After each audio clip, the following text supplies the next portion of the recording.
ಯೋಂತಃ ಪ್ರವಿಶ್ಯ ಮಮ ವಾಚಮಿಮಾಂ ಪ್ರಸುಪ್ತಾಂ ಸಂಜೀವಯತ್ಯಖಿಲಶಕ್ತಿಧರಸ್ವಧಾಮ್ನಾ ಅನ್ಯಾಂಶ್ಚ ಹಸ್ತಚರಣಶ್ರವಣತ್ವಗಾದೀನ್ ಪ್ರಾಣಾನ್ನಮೋ ಭಗವತೆ ಪುರುಷಾಯ ತುಭ್ಯಂ ಯಾ ವರ್ಣಪದವಾಕ್ಯಾರ್ಥಗದ್ಯಪದ್ಯಸ್ವರೂಪಿಣಿ ವಾಚಿ ನರ್ತಯತ ಕ್ಷಿಪ್ರಂ ಮೇಧಾನ್ ದೇವಿ ಸರಸ್ವತಿ ಶ್ರುತಿಸ್ಮೃತಿಪುರಾಣಾನಾಂ ಆಲಯಂ ಕರುಣಾಲಯಂ ನಮಾಮಿ ಭಗವತ್ಪಾದಂ ಶಂಕರಂ ಲೋಕಶಂಕರಂ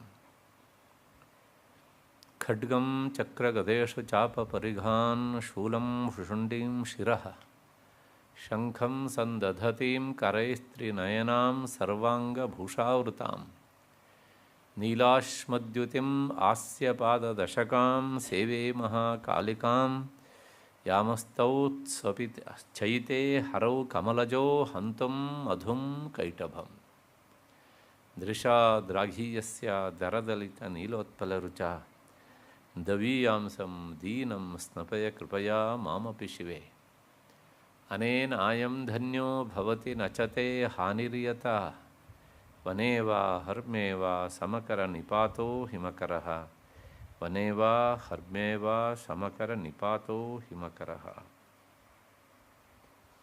ನನ್ನ ಅಧ್ಯಾತ್ಮ ಬಂಧುಗಳೇ, ಹಿರಿಯರೇ, ಈ ಸರಣಿಗೆ ದತ್ತಿ ನ್ಯಾಸಕರ್ತರಾಗಿ ಮತ್ತು ಪ್ರಾಯೋಜಕರಾಗಿ ಸಹಕರಿಸ್ತಾ ಇರುವಂಥ ಶ್ರೀನಿವಾಸ್ ಹಾಗೂ ಅವರ ಪರಿವಾರದವರೇ, ನನ್ನ ಮತ್ತು ನಿಮ್ಮೆಲ್ಲರ ಬುದ್ಧಿ ಗುಹೆಯನ್ನೇ ಬೆಳಗ್ತಾ ಇರುವಂತಹ ಆ ಚಂಡಿಕಾ ಪರಮೇಶ್ವರ ಎನ್ನುವಂತಹ ಮಹಾಚೈತನ್ಯ ಸ್ವರೂಪಿಣಿಗೆ ಅನಂತ ಪ್ರಣಾಮಗಳನ್ನು ಸಲ್ಲಿಸಿ ಈ ದಿನದ ಚಿಂತನೆಗೆ ಮುಂದಾಗ್ತಾ ಇದ್ದೇನೆ. ನಿನ್ನೆ ದಿವಸ ಸುರಥ ಸುಮೇಧ ಋಷಿಯ ಹತ್ತಿರ ಕೇಳ್ತಾ ಇದ್ದ ಆ ದೇವಿಯ ಸ್ವರೂಪ ಹೇಗೆ, ಅವಳ ಕೆಲಸ ಏನು, ಅದಾದಮೇಲೆ ಅವಳ ಸ್ವರೂಪ ಎಂಥದ್ದು ಇತ್ಯಾದಿಯಾಗೆಲ್ಲ ಆತ ಪ್ರಶ್ನೆ ಕೇಳಿದ್ದಾನೆ. ನಾನು ಸುಮಾರು 5 ಪ್ರಶ್ನೆಗಳನ್ನು ಕೇಳಿದ್ದಾನೆ ಅಂತ ಹೇಳಿದ್ದೆ. ಆಮೇಲೆ ನಾನು ಅದಕ್ಕೆ ಉತ್ತರವನ್ನು ಹೇಳಿದ್ದೆ.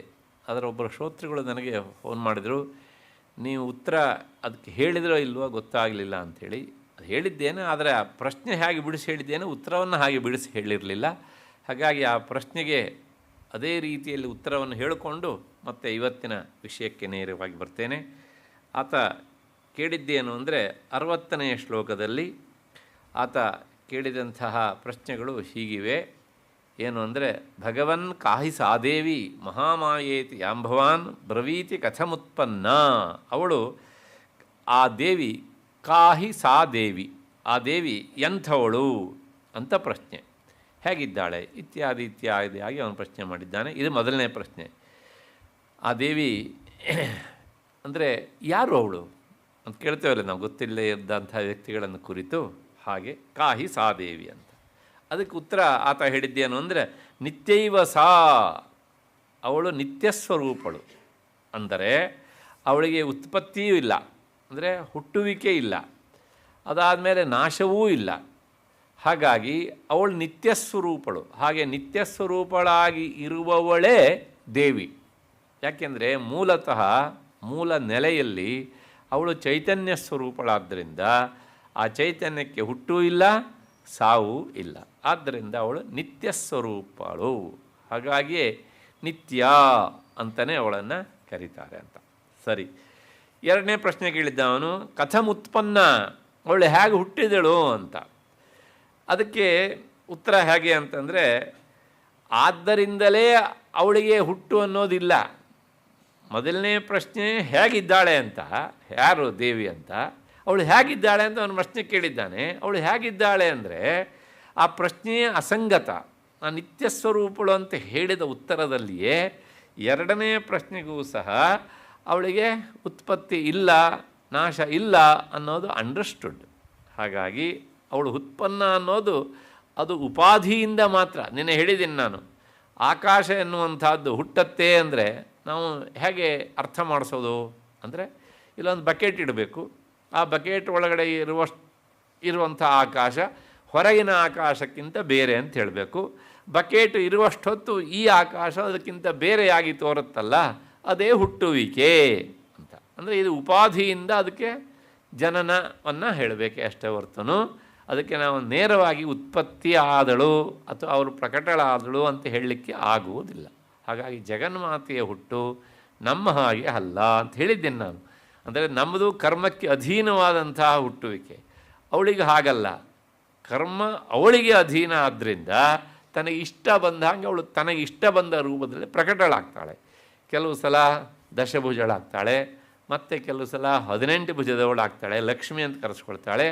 ಮತ್ತು ಕೆಲವು ಸಲ 8 ಭುಜದ ಲಕ್ಷ್ಮಿ ಸರಸ್ವತಿ ಅಂತ ಕರೆಸಿಕೊಡ್ತಾಳೆ.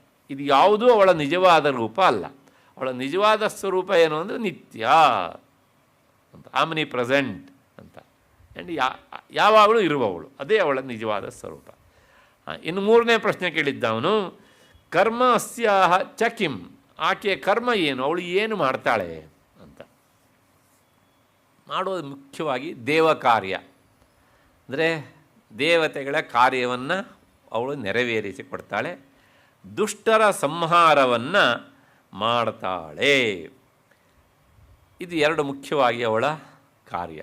ಅದಾದಮೇಲೆ ಮುಂದೆ ಇನ್ನೊಂದು ಪ್ರಶ್ನೆ ಕೇಳಿದ್ದ 4ನೇದು, ಯತ್ ಪ್ರಭಾವ, ಅವಳ ಪ್ರಭಾವ ಏನು, ಅವಳ ಸಾಮರ್ಥ್ಯ ಏನು, ಕೆಪಾಸಿಟಿ ಏನು. ಅದಕ್ಕೆ ಉತ್ತರ ಏನು ಅಂದರೆ ಚರಾಚರ ಪ್ರಪಂಚ ಸೃಷ್ಟಿಕರ್ತ್ರಿ. ನಾವು ಒಂದು ವಸ್ತುವನ್ನು ನಿರ್ಮಾಣ ಮಾಡಬೇಕಿದ್ರೆ ಎಷ್ಟೆಲ್ಲ ಟೆನ್ಷನ್ನು ನಮಗೆ ಅಲ್ವಾ.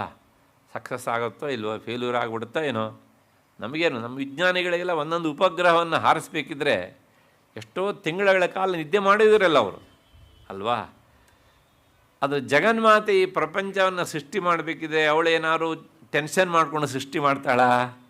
ಅವಳಿಗೆ ಏನೋ ಟೆನ್ಷನ್ ಇದೆಯಾ? ಇಲ್ಲ. ಈ ಬ್ರಹ್ಮಾಂಡ ಇದೇನು ಸಣ್ಣದ ಇದು ಅಲ್ಲ, ಹೌದು ತಾನೆ. ಸುಮ್ಮನೆ ಅವಳ ಸಂಕಲ್ಪ ಮಾತ್ರದಿಂದ ಅದು ನಿರ್ಮಾಣ ಆಗಿಬಿಡುತ್ತೆ. ಚರ ಮತ್ತು ಅಚರ. ಚರ ಅಂದರೆ ಚಲಿಸುವಂತಹದ್ದು, ಅಚರ ಅಂದರೆ ಚಲಿಸದೇ ಇರುವಂತಹದ್ದು. ಅಂದರೆ ಜಡಚೇತನಾತ್ಮಕವಾದಂಥ ಈ ಪ್ರಪಂಚವನ್ನು ಸೃಷ್ಟಿಸ್ತಾಳೆ ಜಗತ್ತನ್ನೇ ಅಂತ ಆದರೆ ಅವಳ ಪ್ರಭಾವ ಹೇಗಿರಬೇಕು? ಇದು ಅವಳ ಪ್ರಭಾವ. 4ನೇ ಪ್ರಶ್ನೆಗೆ ಉತ್ತರ. ಮತ್ತು ಅವಳ ಸ್ವರೂಪ ಹೇಗಿದೆ? ಆದರೂ ಒಂದು ಕುತೂಹಲ ಪ್ರಶ್ನೆ, ಅವಳ ಸ್ವರೂಪ ಹೇಳಿ ನನಗೆ ಹೀಗೆ ಅಂತ. ಅದಕ್ಕೂ ನಿನ್ನೆ ಹೇಳಿ ಆಗಿತ್ತು, ಆದರೆ ಈ ಪ್ರಶ್ನೆಗೆ ಈ ಉತ್ತರ ಅಂತ ಹೇಳಿರಲಿಲ್ಲ ನಾನು ನೇರವಾಗಿ. ಅದಕ್ಕೆ ಉತ್ತರ ಜಗನ್ಮೂರ್ತಿ. ಅಂದರೆ ಅವಳು ಜಗತ್ಸ್ವರೂಪಳು, ಈ ಜಗತ್ತೇ ಅವಳ ಶರೀರ, ಅಷ್ಟೇ, ಮುಗಿದೋಯ್ತು. ಆದ್ದರಿಂದ ಅವಳು ಯಾವ ರೂಪದಲ್ಲಿ ಬೇಕಾದರೂ ಪ್ರಕಟಳಾಗಬಹುದು. ಯಾಕೆಂದರೆ ಮೂಲತಃ ನಿರ್ಗುಣಳು. ನಿರ್ಗುಣವಾದ ವಸ್ತು ಅದು ತನಗೆ ಬೇಕಾದ ರೂಪದಲ್ಲಿ ಆಕಾರವನ್ನು ತಾಳಿ ಬರ್ತದೆ. ಹಾಗಾಗಿ 5 ಪ್ರಶ್ನೆಗೆ 5 ಉತ್ತರ. ಇಷ್ಟಾದ ಮೇಲೆ ಈ ರೀತಿಯಾಗಿ ಉತ್ತರವನ್ನು ಹೇಳಿದ ಸುಮೇಧ ಮಹರ್ಷಿ.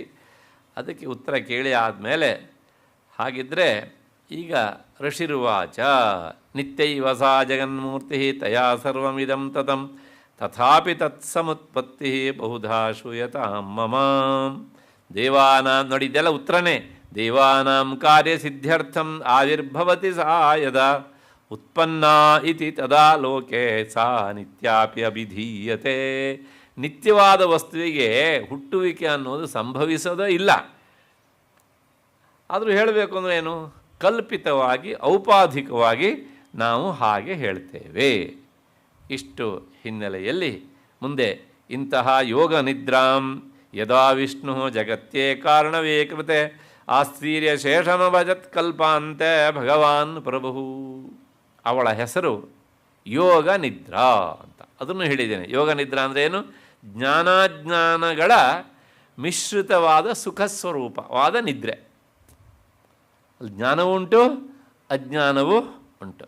ಇಂತಹ ಆ ಜ್ಞಾನ ಮತ್ತು ಅಜ್ಞಾನಗಳ ಸುಖರೂಪವಾದ ನಿದ್ರೆ ಅವಳ ಒಂದು ರೂಪ.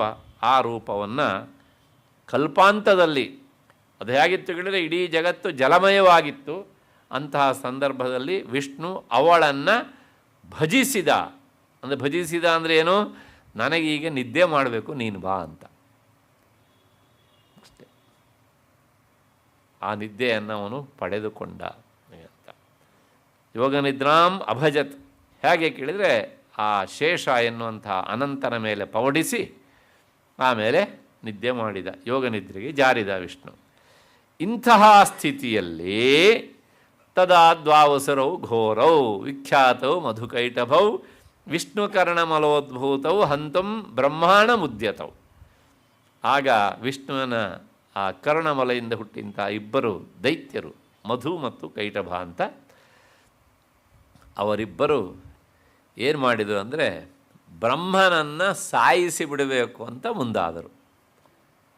ಯಾಕೆ ಅಂತಂದರೆ ಈಗ ನಮ್ಮನ್ನು ವಧೆ ಮಾಡುವವನು ಯಾರು? ವಿಷ್ಣು, ಜನಾರ್ದನ. ಅವನ ಹೆಸರೇ ಜನಾರ್ದನ, ಅಂದರೆ ದುಷ್ಟ ಜನರನ್ನು ಸಾಯಿಸುವವನು ಅಂತ ನಿನ್ನೆ ಹೇಳಿದ್ದೇನೆ. ತಾವು ದುಷ್ಟರಂತ ಅವರು ಡಿಕ್ಲೇರ್ ಮಾಡ್ಕೊಂಡಿದ್ದಾರೆ ಈಗ. ಹಾಗಾಗಿ ನಮ್ಮನ್ನು ಸಾಯಿಸುವಂಥವನು ಇವಾಗ ಏನು ಮಾಡಿದ್ದಾನೆ? ನಿದ್ದೆ ಮಾಡಿದ್ದಾನೆ. ಹಾಗಾಗಿ ಇದೇ ಸಂದರ್ಭದಲ್ಲಿ ನಾವು ಏನು ಮಾಡಬೇಕು? ಬ್ರಹ್ಮನನ್ನು ಸಾಯಿಸಿ ಬಿಡಬೇಕು. ಸನಾಭಿಕಮಲೆ ವಿಷ್ಣು ಸ್ಥಿತೋ ಬ್ರಹ್ಮ ಪ್ರಜಾಪತಿ ದೃಷ್ಟ್ವಾ ತೌ ಅಸುರೌ ಚೋಗ್ರೌ ಪ್ರಸುಪ್ತಂಚ ಜನಾರ್ದನಂ. ಅವನು ಸಹ ಅಂದರೆ ಬ್ರಹ್ಮ ನೋಡ್ತಾನೆ ಕೆಳಗೆ. ಇವರು ನಿಧಾನಕ್ಕೆ ಆ ಕಮಲನಾಳದ ಮೂಲಕ ಮೇಲ್ಹತ್ತಿ ಬರುವ ಪ್ರಯತ್ನ ಮಾಡ್ತಾ ಇದ್ದಾರೆ. ಏನು ಮಾಡೋದು ಇವಾಗ? ವಿಷ್ಣು ಅಂತೂ ನಿದ್ದೆಗೆ ಜಾರಿದ್ದಾನೆ. ಅವನನ್ನು ಏಳಿಸೋದು ಅಸಂಭವ ಅಲ್ವಾ ಅಷ್ಟು ಬೇಗ. ಯಾಕೆಂದರೆ ಯೋಗ ನಿದ್ರೆ ಅಷ್ಟು ಸುಖವಾದ ನಿದ್ರೆ ಅವನಿಗೆ. ಅದಕ್ಕೋಸ್ಕರ ಏನು ಮಾಡಬೇಕು ಅಂತಂದರೆ ಆ ವಿಷ್ಣುವಿನ ಹರಿನೇತ್ರ ಕೃತಾಲಯಾಂ, ಆ ಶಬ್ದ ನೋಡಿ, ಯೋಗ ನಿದ್ರೆ ಒಂದು ಮನೆಯನ್ನು ಮಾಡ್ಕೊಂಡಿಲ್ಲಂತೆ. ಆ ಮನೆ ಯಾವುದು ಅಂದರೆ ಹರಿನೇತ್ರ, ವಿಷ್ಣುವಿನ ಕಣ್ಣುಗಳೇ ಅವಳ ವಾಸಸ್ಥಾನ ಆ ಹೊತ್ತಿನಲ್ಲಿ. ಹಾಗಾಗಿ ಹರಿನೇತ್ರ ಕೃತಾಲಯಾಂ, ವಿಷ್ಣುವಿನ ಕಣ್ಣನ್ನೇ ತನಗೆ ಆಧಾರ ಮಾಡಿಕೊಂಡಂತಹ ಆ ದೇವಿಯನ್ನು ಬ್ರಹ್ಮ ಏನು ಮಾಡಿದ? ಸ್ತುತಿ ಮಾಡಿದ. ತುಷ್ಟಾವ. ಹೇಗೆ ಸ್ತುತಿ ಮಾಡಿದ ಅಂತಂದರೆ ಏಕಾಗ್ರ ಹೃದಯ ಸ್ಥಿತ. ನಮಗೆಲ್ಲ ಒಂದು ಪಾಠ ಉಂಟು ಅಲ್ಲಿ. ಜಗನ್ಮಾತೆಯನ್ನು ನಾವು ಹೇಗೆ ಸ್ತೋತ್ರ ಮಾಡಬೇಕು ಅಂದರೆ ಬ್ರಹ್ಮನಂತೆ ಮಾಡಬೇಕು. ಬ್ರಹ್ಮ ಹೇಗೆ ಮಾಡಿದ ಅಂತಂದರೆ ಆತ ಏಕಾಗ್ರ ಹೃದಯ ಸ್ಥಿತ, ಅಂದರೆ ಏಕಾಗ್ರ ಹೃದಯೇನ ಸ್ಥಿತ. ಹೃದಯ ಅಂದರೆ ಮನಸ್ಸು ಅಂತ ಅರ್ಥ. ಏಕಾಗ್ರ ಮನಸ್ಸಿನಿಂದ ಕೂಡಿ ಆತ ದೇವಿಯನ್ನು ಸ್ತುತಿಸಿದ. ಅಗ್ರ ಅಂದರೆ ತುದಿ. ನಮ್ಮ ಮನಸ್ಸಿನ ತುದಿ ಯಾವುದಾಗಿರಬೇಕು? ಜಗನ್ಮಾತೆಯ ಸ್ವರೂಪ ಆಗಿರಬೇಕು, ಅಥವಾ ಜಗನ್ಮಾತೆಯ ವಿಚಾರ ಆಗಿರಬೇಕು. ಅದೇ ಮನಸ್ಸಿಗೆ ಅಗ್ರ ಆಗಿರಬೇಕು. ಅದರ ಬಿಟ್ಟು ಇನ್ನೆಲ್ಲೂ ಅದು ಆಚೆ ಈಚೆ ಹೋಗಬಾರದು. ಹೀಗೆ ಸ್ತೋತ್ರ ಮಾಡಬೇಕು. ಅದು ಬ್ರಹ್ಮ ಹಾಗೆ ಮಾಡಿದ. ನಾವು ಸ್ತೋತ್ರ ಮಾಡಬೇಕಿದ್ರೆ ನಮ್ಮ ಮನಸ್ಸು ಬಹು ಅಗ್ರ, ಒಂದು ಅಗ್ರ ಅಲ್ಲ ನಮ್ಮದು. ಅಗ್ರ ಅಂದರೆ ಕುಡಿ ಅಂತ ಹೇಳಿದ್ನಲ್ಲ. ನಮ್ದು ಹೇಗೆ ಅಂದರೆ ಈ ಮರದ ಕೊಂಬೆ ಇದ್ದಂಗೆ ಇರುತ್ತೆ. ಒಂದ್ಸಲ ಅಲ್ಲೂ ಹೋಗುತ್ತೆ, ಒಂದ್ಸಲ ಇಲ್ಲಿ ಬರುತ್ತೆ, ಅವತ್ತು ಈ ಕಡೆ ಹೋಗುತ್ತೆ, ಆ ಕಡೆ ಬರುತ್ತೆ, ಗಾಂಧಿ ಬಜಾರಕ್ಕೆ ಹೋಗುತ್ತೆ, ಆಮೇಲೆ ನಟ್ಕಲಪ್ಪ ಸರ್ಕಲಿಗೆ ಹೋಗುತ್ತೆ, ಅದಾದಮೇಲೆ ಎನ್ಆರ್ ಕಾಲೋನಿ ಹೋಗುತ್ತೆ, ಆಮೇಲೆ ತ್ಯಾಗರಾಯನಗರಕ್ಕೆ ಹೋಗುತ್ತೆ, ಕೊನೆಗೆ ಗೋಖಲೆ ಸ್ಟೇಷನಿಗೆ ಬಂದರೆ ಅದು ಅದೃಷ್ಟ. ನನ್ನನ್ನು ಸೇರಿಸ್ಕೊಂಡು ಅಲ್ವಾ? ಅಂದರೆ ದೇಹ ದೇವರ ಮನೆಯಲ್ಲಿರುತ್ತೆ, ಕೈಯಲ್ಲಿ ಪುಸ್ತಕ ಇರುತ್ತೆ, ಅದರ ಮನಸ್ಸು ಅದು ಆಚೆ ಹೋಗ್ಲಿಕ್ಕೆ ಎಷ್ಟೆಲ್ಲ ಬಾಗಿಲುಗಳು, 2 ಕಣ್ಣು ಅಲ್ವಾ, ಮೂಗು, ಕಿವಿ ಎಲ್ಲ ಅದು ಬಂದ ತಕ್ಷಣ ಬಾಗಿಲು ತೆರೆದು ಬಿಡ್ತವೆ, ಇಂದ್ರಿಯಗಳು ಹೋಗ್ತಾ ಇರುತ್ತೆ. ಆಮೇಲೆ ತನಗೆ ಇಷ್ಟ ಬಂದಾಗ ಯಾವತ್ತು ಮುಗಿತಾ ಬಂದ ಹಾಗೆ ಕೊನೆಗೆ ಬಂದು ಸೇರ್ಕೊಂಡು ಬಿಡುತ್ತೆ ಅಲ್ಲಿಗೆ.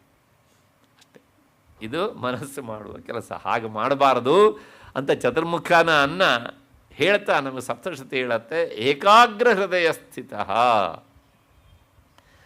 ತಪ್ಪು ತಿಳ್ಕೊಳ್ಬೇಡಿ, ಈ ಸಂದರ್ಭದಲ್ಲಿ ಒಂದು ಮಾತನ್ನು ಹೇಳ್ತೇನೆ ನಾನು. ಇಂತಹ ಸ್ತೋತ್ರಗಳನ್ನೆಲ್ಲ ಮಾಡಿದಾಗ ಮನುಷ್ಯನ ಸಂಕಷ್ಟಗಳು ಪರಿಹಾರ ಆಗ್ತವೆ, ಇಷ್ಟಾರ್ಥಗಳು ಈಡೇರ್ತವೆ ಅಂತ ಈ ಗ್ರಂಥಗಳೆಲ್ಲ ಹೇಳ್ತವೆ. ಈ ಗ್ರಂಥಗಳನ್ನು ಹಾಗೆ ಬರೆದು ಹೇಳುವವರು ಅವರು ಸ್ವಾರ್ಥ ಇಲ್ಲದೇ ಇರುವವರು. ಅವರಿಗೆ ಯಾವುದೇ ಅಪೇಕ್ಷೆ ಇಲ್ಲ, ಅಥವಾ ಯಾವುದೇ ಅವಾರ್ಡಿನ ಅಪೇಕ್ಷೆಯೂ ಇಲ್ಲ. ಹಾಗಾಗಿ ಅವರು ಸುಳ್ಳು ಹೇಳುವುದಿಲ್ಲ, ಸತ್ಯವನ್ನು ಹೇಳ್ತಾರೆ. ಆದರೆ ನಾವು ಇದನ್ನು ನಂಬಿಕೊಂಡು ಸ್ತೋತ್ರ ಮಾಡಿದರೂ ನಮ್ಮ ಸಂಕಷ್ಟ ಪರಿಹಾರ ಆಗೋದಿಲ್ಲ, ಇಷ್ಟಾರ್ಥ ಈಡೇರುವುದಿಲ್ಲ. ಯಾಕೆ ಅಂತ ತುಂಬ ಜನ ಕೇಳ್ತಾರೆ. ಪ್ರಶ್ನೆ ಸರಿ, ಆದರೆ ಒಬ್ಬರನ್ನೂ ಸಹ ನಾನು ಏಕಾಗ್ರತೆಯಿಂದ ಮಾಡಿದ್ದೇನೆ ಅಂತ ಹೇಳುವುದಿಲ್ಲ. ಕೇಳಿದರೆ ಅದು ಸ್ವಲ್ಪ ಕಷ್ಟ ಸರ್. ಹಾಗಿದ್ರೆ ಅವ್ರು ಏನು ಹೇಳಿದ್ದಾರೆ? ನೀ ದೇವರ ಮನೆಯಲ್ಲಿ ಕೂತೆದ್ದು ಪುಸ್ತಕ ಹಿಡ್ಕೊಂಡು ಕೂತೆದ್ದು ಬಂದರೆ ನಿನ್ನ ಕಷ್ಟ ಪರಿಹಾರ ಆಗುತ್ತೆ ಅಂತ ಹೇಳಿದ್ದಾರಾ? ಇಲ್ಲ. ನೀನು ಪಾರಾಯಣ ಮಾಡೋದಕ್ಕೆ ನಿನ್ನ ಮನಸ್ಸು ಎಲ್ಲೆಲ್ಲೋ ಓಡಾಡ್ತಾ ಇದ್ರು ಪರವಾಗಿಲ್ಲ, ನಿನ್ನ ಬಾಯಿ ಮಾತ್ರ ಕಪ್ಪೆ ಥರ ವಟವಟ ಅಂದರೆ ಸಾಕು, ಫಲ ಸಿಗುತ್ತೆ ಅಂತ ಹೇಳಿದ್ದಾರಾ? Be honest. ಇಲ್ಲ ಅಲ್ವಾ? ನಾವು ಮೂಲವನ್ನು ಮರೀತೇವೆ ಬಹಳಷ್ಟು ಜನ, ನನ್ನನ್ನು ಸೇರಿಸಿಕೊಂಡು. ಏಕೆಂದರೆ ಈ ಮನಸ್ಸನ್ನು ಹದ್ದು ಬಸ್ತಿನಲ್ಲಿ ಇರಿಸಿಕೊಂಡು ಮಾಡುವುದು ಕಷ್ಟ, ಅದನ್ನು ಒಪ್ಕೊಳ್ಳೋಣ. ಆದರೆ ಅಸಾಧ್ಯ ಅಲ್ಲ, ಅದು ಕಷ್ಟ ಸಾಧ್ಯ ಅಲ್ವಾ? ಹಾಗೆ ಏಕಾಗ್ರತೆಯಿಂದ ಅಂದರೆ ಶ್ರದ್ಧೆಯಿಂದ ಮಾಡಿದಂಥದ್ದು ಏನಾಗುತ್ತೆ? ಅದು ಖಂಡಿತವಾಗಿಯೂ ಫಲ ಕೊಡುತ್ತೆ. ನಮ್ಮದು ತುಂಡಾಗೋದಲ್ಲೇ, ಆ ಕನೆಕ್ಷನ್ನಲ್ಲೇ ತಪ್ಪಿಬಿಡುತ್ತೆ. ಇದು ಕೇವಲ ತಾಯಂದಿರಿಗೆ ಅಂತ ನಾನು ಹೇಳ್ತಾ ಇಲ್ಲ. ಪುರುಷರು ಪೂಜೆ ಮಾಡ್ತಾರೆ, ಸಂಧ್ಯಾವಂದನೆ ಮಾಡ್ತಾರೆ, ಸೂರ್ಯ ನಮಸ್ಕಾರ ಮಾಡ್ತಾರೆ, ಧ್ಯಾನ ಮಾಡ್ತಾರೆ, ಎಲ್ಲ ಹೌದು. ಆದರೆ ಅವ್ರು ಏನು ಧ್ಯಾನ ಮಾಡ್ತಾರೆ ಅಂತ ಕಣ್ಣು ಮುಚ್ಚಿ ಕುಳಿತು ಮಾತ್ರ ಧ್ಯಾನ ಅಂತ ಹೇಳೋಕ್ಕಾಗತ್ತಾ? ನೀವು ಕಣ್ಣು ಮುಚ್ಚೋದ್ರೊಳಗೇ ನಿಮ್ಮ ಮನಸ್ಸು ಅದರಿಂದ ಆಚೆ ಹೋಗಿರುತ್ತೆ. ಆಮೇಲೆ ನೀವು ಕಣ್ಣು ಮುಚ್ಚಿದ್ರೆ ನೀನು ಇಲ್ಲಿ ಬರಬೇಡ ಅಲ್ಲೆಲ್ಲ ಇರು ಅಂತ ಹೇಳ್ದಂಗಲ್ವಾ? ವಿಚಾರ ಮಾಡಿ, ಹೌದು ಅಂತಾದರೂ ಒಪ್ಕೊಳ್ಳಿ, ಇಲ್ಲಿದ್ರೂ ಒಪ್ಕೊಳ್ಳೋ ಅವಶ್ಯಕತೆ ಏನಿಲ್ಲ. ಹಾಗಾಗಿ ಇದು ನಮ್ಮೆಲ್ಲರ ಹಣೆ ಬರಹ. ಹಾಗಾಗಬಾರ್ದು ಅನ್ನೋದನ್ನು ದುರ್ಗಾ ಸಪ್ತಶತಿ ಹೇಳುತ್ತೆ ನಮಗೆ. ಸ್ವತಃ ಚತುರ್ಮುಖನೇ ಆ ದೇವಿಯನ್ನು ಹೇಗೆ ಸ್ತೋತ್ರ ಮಾಡಿದ ಅಂದರೆ ಏಕಾಗ್ರ ಹೃದಯ ಸ್ಥಿತ. ಹೃದಯ ಅಂದರೆ ಹಾರ್ಟ್ ಅಂತ ಅರ್ಥ ಅಲ್ಲ, ಮನಸ್ಸು ಅಂತ ಅರ್ಥ. ಚಿತ್ತಂತು ಚೇತೋ ಹೃದಯಂ ಸ್ವಾಂತಂ ಹೃನ್ ಮಾನಸಂ ಮನಃ ಅಂತ ಕೋಶ. ಹಾಗಾಗಿ ಅದು ಮನಸ್ಸು ಅನ್ನೋ ಅರ್ಥವನ್ನು ಹೇಳುವ ಪದ. ಹೇಗೆ ಸ್ತೋತ್ರ ಮಾಡಿದ ಅಂದರೆ ಏಕಾಗ್ರ ಹೃದಯನಾಗಿ ಸ್ತೋತ್ರ ಮಾಡಿದ. ಯಾರನ್ನು? ಆ ಯೋಗಮಾಯ ಎನ್ನುವಂತಹ ದೇವಿಯನ್ನು. ಯೋಗಮಾಯ ಅಂದರೆ ನಿದ್ರಾಸ್ವರೂಪದಲ್ಲಿರುವವಳು ಅವಳು, ಯೋಗಮಾಯ. ಹಾಗಾಗಿ ಯೋಗ ನಿದ್ರಾ ಅಂತಲೇ ಹೆಸರು. ಅವಳು ಆ ವಿಷ್ಣುವಿನ ಕಣ್ಣಿನಲ್ಲಿ ವಾಸ ಮಾಡಿದ್ಲು. ಅದೇ ಅವಳ ಆಲಯ ಅಂತ ಹೇಳಿದ್ದೇನೆ ಅರ್ಥನ. ಅದಕ್ಕೆ ಇನ್ನೊಂದು ಅರ್ಥ ಉಂಟು. ಏನು ಅಂತಂದರೆ ಹರಿನೇತ್ರಯೋ ಕೃತಃ ಆ ಈಶಲ್ಲಯ. ಹಾಗೆ ಅಂತ ಪೂರ್ತಿ ಅವನ ಕಣ್ಣಿನಲ್ಲಿ ವಾಸ ಮಾಡಿ ಆಚೆ ಅವಳು ಇಲ್ಲವೇ ಇಲ್ವಾ ಅಂತಂದರೆ ಹಾಗಲ್ಲ. ಅದಕ್ಕೋಸ್ಕರ ಹೇಳ್ತಾರೆ ಎರಡನೇ ಅರ್ಥ ಅದಕ್ಕೆ.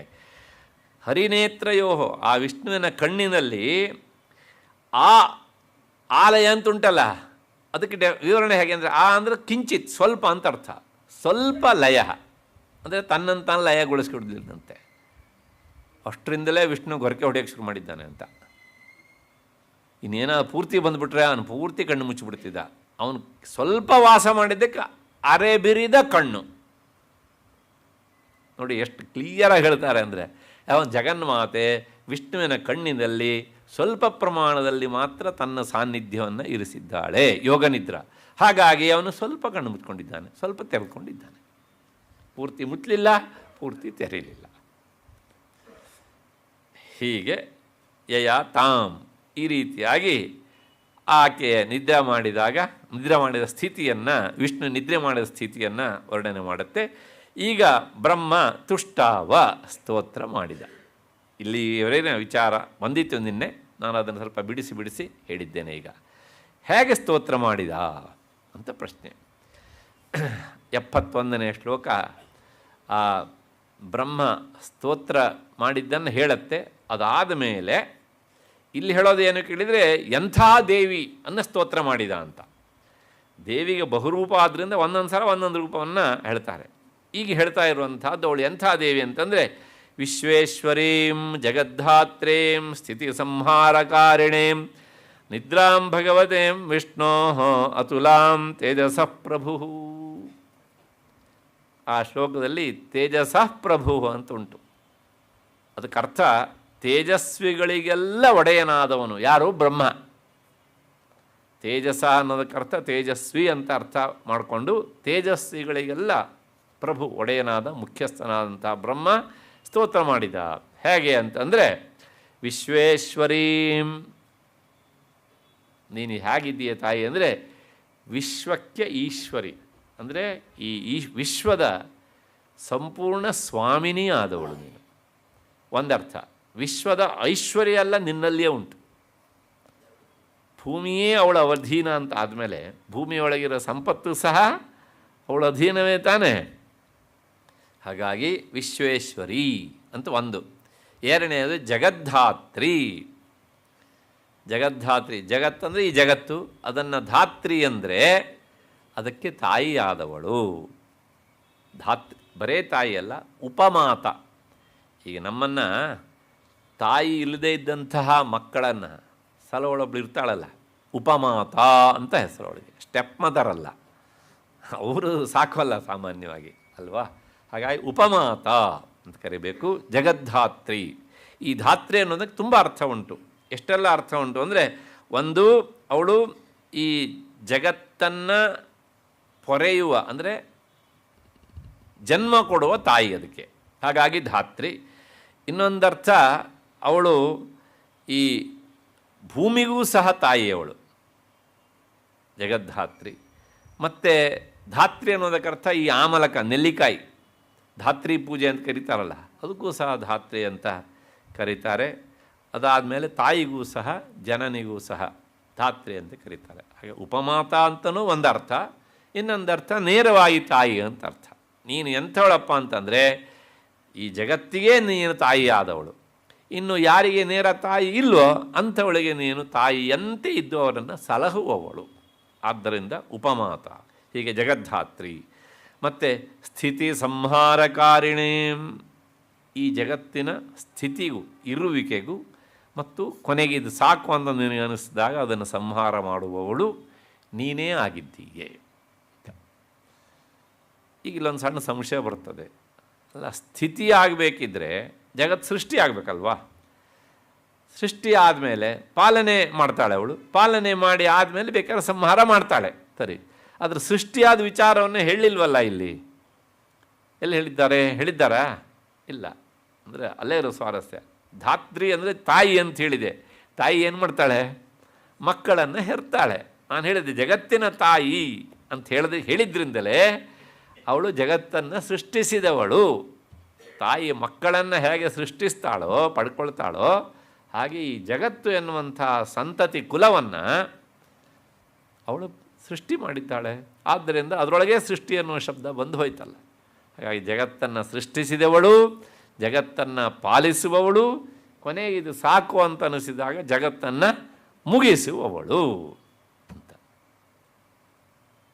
ಅಲ್ಲ, ಅವಳೇ ಸೃಷ್ಟಿ ಮಾಡಿ ಅವಳೇ ಪಾಲಿಸಿದ್ದನ್ನು ಅವಳೇ ಮುಗಿಸೋದು ಎಷ್ಟು ಚೆನ್ನಾಗಿರುತ್ತೆ ರೀ. ತಪ್ಪಲ್ವ ಅದು? ನಮ್ಮಲ್ಲಿ ಇದ್ದಕ್ಕಿದ್ದ ಹಾಗೆ ಈ ದಯಾಸಂಘದವರು ಹುಟ್ಟುಬಿಡ್ತಾರೆ. ಲೋಕದ ವಿಷಯದಲ್ಲಿ ಸರಿ, ಆದರೆ ಅಧ್ಯಾತ್ಮ ವಿಷಯದಲ್ಲಿ ಇದೆಲ್ಲ ಕೇವಲ ತೋರುವಿಕೆ. ಅವಳನ್ನು ನಾವು ಪರಿಚಯ ಮಾಡಿಕೊಳ್ಳೋದಕ್ಕೆ ನಮಗೆ ಈ ರೀತಿಯಾಗಿ ಪರಿಚಯಿಸ್ತಾರೆ. ಯಾಕೆ ಅವಳ ನಿರ್ಗುಣ ರೂಪವನ್ನು ಹೇಳಿದರೆ ಅವಳನ್ನು ಧ್ಯಾನ ಮಾಡೋದು ಹೇಗೆ? ಅವಳನ್ನು ಧ್ಯಾನ ಮಾಡಬೇಕಾ? ಓಹೋ, ಜಗದ್ಧಾತ್ರಿ ಅಂತ ಧ್ಯಾನ ಮಾಡು, ಇಲ್ಲ ವಿಶ್ವೇಶ್ವರಿ ಅಂತ ಧ್ಯಾನ ಮಾಡು, ಸ್ಥಿತಿ ಸಂಹಾರ ರೂಪಿಣಿ ಅಂತ ಧ್ಯಾನ ಮಾಡು. ಹೀಗೆ ಹೇಳಿದಾಗ ಏನಾಗುತ್ತೆ, ನಮಗೆ ಒಂದು ಐಡಿಯಾ ಬರುತ್ತೆ, ಕಲ್ಪನೆ ಬರುತ್ತೆ. ಹಾಗಾಗಿ ಉಪಾಸಕರ ಧ್ಯಾನಕ್ಕೋಸ್ಕರ ನಿರ್ಗುಣಳಾದ ಅವಳಲ್ಲಿ ಸಗುಣ ರೂಪವನ್ನು ಆರೋಪಿಸಿ ಹೀಗೆ ವ್ಯವಸ್ಥೆಯನ್ನು ನಮ್ಮವರು ಮಾಡಿಕೊಟ್ಟಿದ್ದಾರೆ. ಅಷ್ಟಾದಮೇಲೆ ಇಂತಹ ದೇವಿಯನ್ನು ಈಗ ಬ್ರಹ್ಮ ಸ್ತೋತ್ರ ಮಾಡ್ತಾನೆ. ಇದು ನೇರ ಅವನ ಸ್ತೋತ್ರ ಅಲ್ಲ, ಆ ದೇವಿ ಹೇಗಿದ್ದಾಳೆ, ಇಂತಹ ದೇವಿಯನ್ನು ಅವನು ಸ್ತೋತ್ರ ಮಾಡಿದ ಅಂತ ಹೇಳುವ ಶ್ಲೋಕ ಮಂತ್ರ. ಈಗ ಬ್ರಹ್ಮೋ ವಾಚ, ಬ್ರಹ್ಮ ಆ ತಾಯಿಯನ್ನು ಸ್ತೋತ್ರ ಮಾಡಿದ. ಏನು ಸ್ತೋತ್ರ ಮಾಡಿದ ಅಂತಂದರೆ 73ನೇ ಶ್ಲೋಕ ಶುರುವಾಗುತ್ತೆ. ತ್ವಂ ಸ್ವಾಹಾ ತ್ವಂ ಸ್ವಧಾ ತ್ವಂ ಹಿ ವಷಟ್ಕಾರ ಸ್ವರಾತ್ಮಿಕ ಸುಧಾ ತ್ವಮಕ್ಷರೇ ನಿತ್ಯೇ ತ್ರಿಧಾ ಮಾತ್ರಾತ್ಮಿಕಾ ಸ್ಥಿತ. ಇದು ಒಂದು ಶ್ಲೋಕ. ಪ್ರಾಯಶಃ ಕೆಲವು ಪುಸ್ತಕಗಳಲ್ಲಿ ಇದು ಬೇರೆ ರೀತಿ ಇದ್ದರೂ ಇರ್ಬೋದು. ಅದಕ್ಕೋಸ್ಕರ ಒಂದು ಸಲ ಚೆಕ್ ಮಾಡಿಬಿಡ್ತೇನೆ. ನನ್ನ ಪುಸ್ತಕದಲ್ಲಿ ಹೇಗುಂಟೋ ಹಾಗೆ ಹೇಳಿದ್ದೇನೆ.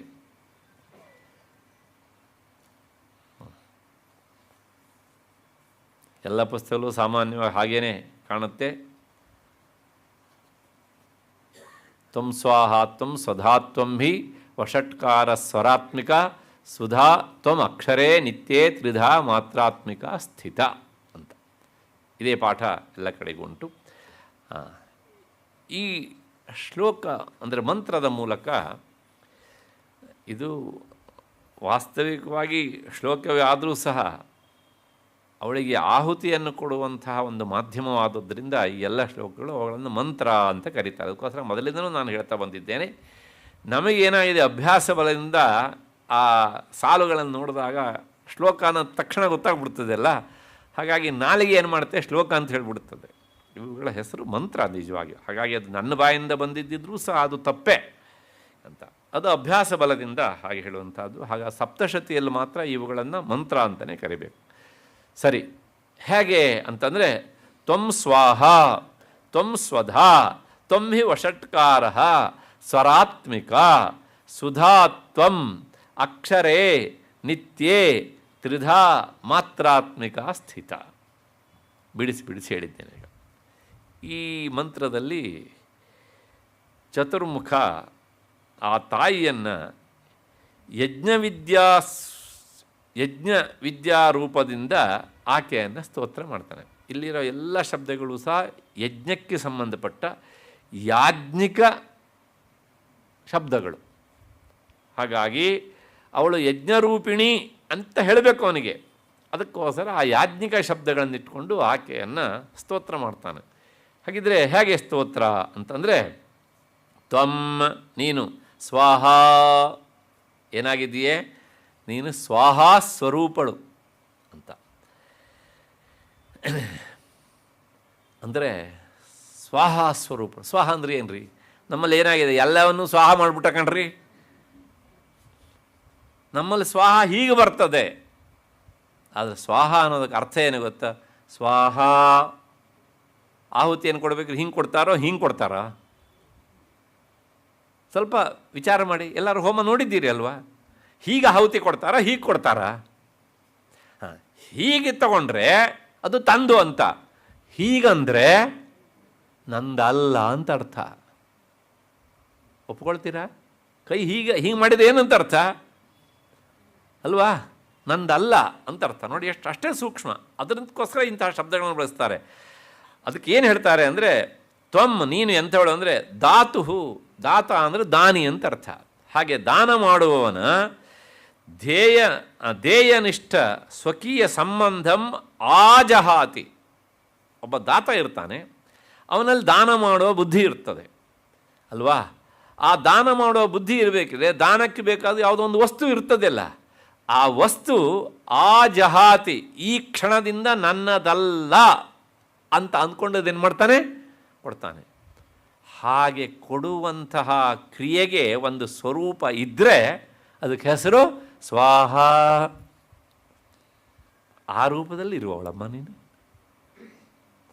ಇದನ್ನೆಲ್ಲ ಹೇಳ್ಬಿಟ್ಟು ಮತ್ತು ನಾವು ಯಜ್ಞ ಮಾಡೋದೇ ಬೇಡ, ಅಷ್ಟರ ಮಟ್ಟಿಗೆ ನಮ್ಮ ಒಳಗಿಳಿದು ಬಿಡುತ್ತದೆ ಅರ್ಥ. ಅದೇ ಅಂದರೆ ನಾನು ಏನು ಕೊಡ್ತೇನೋ ಅದು ನನ್ನದಲ್ಲ. ಹಾಗೆ ಹೇಳೋದಕ್ಕೆ ಯಾಜ್ಞಿಕ ಶಬ್ದ ಯಾವುದು ಅಂತಂದರೆ ಸ್ವಾಹ. ಅಷ್ಟೊದಕ್ಕೋಸ್ಕರನೇ ಹೀಗೆ ಹೇಳಿ ಆದಮೇಲೆ ಮುಂದೊಂದು ಅದಕ್ಕೊಂದು ಏನು ಮಾಡ್ತಾರೆ, ಅಮೆಂಡ್ಮೆಂಟ್ ಮಾಡ್ತಾರೆ. ನ ಮಮ. ಅಕಸ್ಮಾತ್ ಯಾರಿಗೆ ಸ್ವಾಹ ಅಂದರೆ ಕೇಳಿ ಕೇಳಿ ಕೇಳಿ ಹಿಂಗಾಗ್ಬಿಟ್ರೆ ಅದಕ್ಕೋಸ್ಕರ ಅಮೆಂಡ್ಮೆಂಟ್ ನ ಮಮ ಅಂತ, ನನಗಲ್ಲ ಅಂತ. ಇದು ಒಂದರ್ಥ. ಅಂದರೆ ಸ್ವಾಹ ಅಂದರೆ ಏನು? ಆ ದಾನ ಮಾಡುವವನ ಕೈಯಲ್ಲಿರುವಂಥ ವಸ್ತು ಅದು ತನ್ನದಲ್ಲ, ಇದು ನಿನಗೆ ಕೊಟ್ಟಿದ್ದು ಅಂತ ಹೇಳುವಂಥ ಈ ಕ್ರಿಯೆಗೆ ಮಂತ್ರರೂಪದಲ್ಲಿರುವ ಶಬ್ದ ನೀನಾಗಿದ್ದೀಯೆ, ಸ್ವಾಹ ಅಂತ. ಹೀಗೆ ಇದು ಒಂದರ್ಥ. ಇನ್ನೊಂದರ್ಥ ಯಾಸ್ಕರ್ ಹೇಳ್ತಾರೆ, ಸುಷ್ಟು ಆಹ ಶೋಭನಂ ಆಹೇತಿ ದೇವಾನಾಂ ಉಕ್ತಿ. ದೇವತೆಗಳನ್ನು ಕೆಲವು ಸಲ ಕರೆಯುವಾಗ ನಾವು ಸ್ವಾಹ ಅಂತ ಕರೀತೇವೆ. ಸ್ವಾಹ ಅಂದರೆ ಸು ಅಂದರೆ ಶೋಭನಂ, ಒಳ್ಳೆಯ ರೀತಿಯಲ್ಲಿ ಆಹಾ ಬಾ ಅಂತ ಕರೆಯೋದು.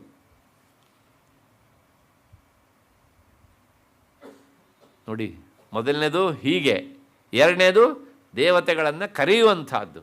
ಆ ದೇವತೆಗಳನ್ನು ಆಹ್ವಾನಿಸುವ, ಆಮಂತ್ರಿಸುವ ಮಂತ್ರರೂಪದಲ್ಲಿ ನೀನು ಇರುವವಳಾದ್ದರಿಂದ ನಿನ್ನ ಹೆಸರೇನು? ಸ್ವಾಹ.